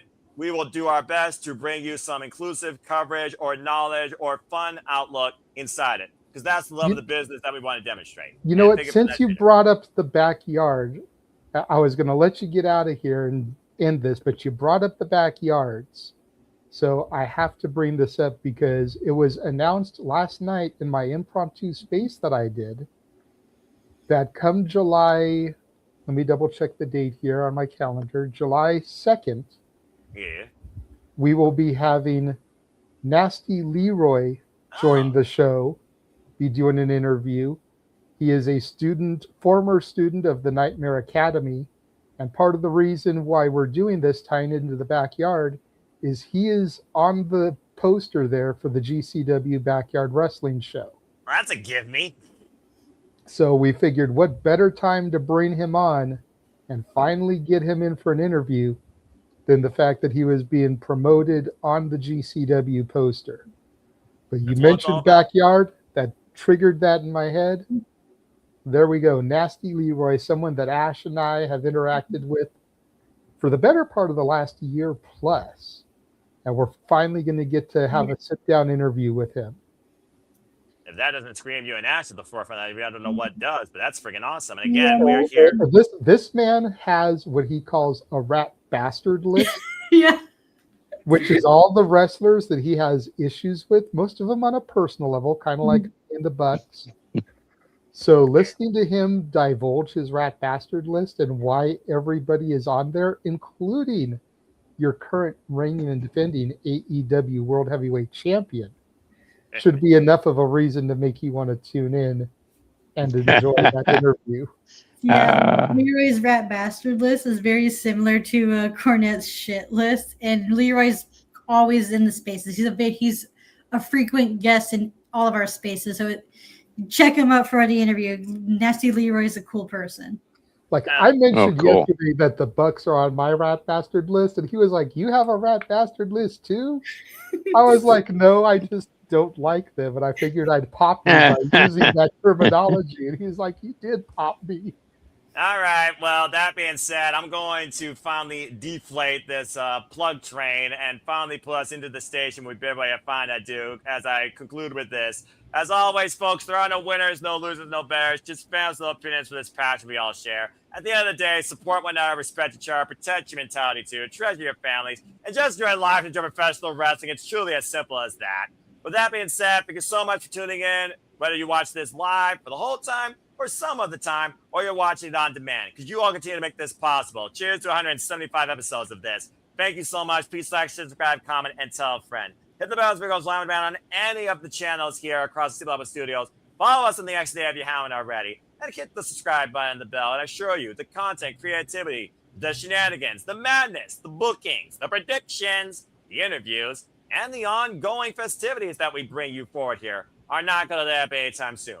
What is going to finally let up is all of us on your screen as I bid you all now a fine adieu. And shout out to the 25 of you so far putting in predictions, including people on screen. Of course, you all will have the form sent to you privately. And it will be in the comment section down below after these feeds concludes, if y'all haven't done it already, for those that have tuned in. On behalf of Nick and the missus, on Ash, on Emmanuel, on Dave, on JJ, on all of you in the chat that have engaged or simply tuned in, whether you're a young punk, a sicko, a casual, or hardcore, or some sort of professional wrestling fan that's fine, or just like listening to what has become an alternative podcast for wrestling predictions, it seems, late at night. I am the son of Noah Foster, reminding you as always to make a positive impact in life. Have a good night. Thanks for tuning in to another episode of City Predicting. We'll see you tomorrow night, 11:30 p.m. Eastern Standard Time, if you're on the West Coast. Friday already, here for Night of Champions, Simply Predicting. Have a good one, folks, and we'll see you very soon.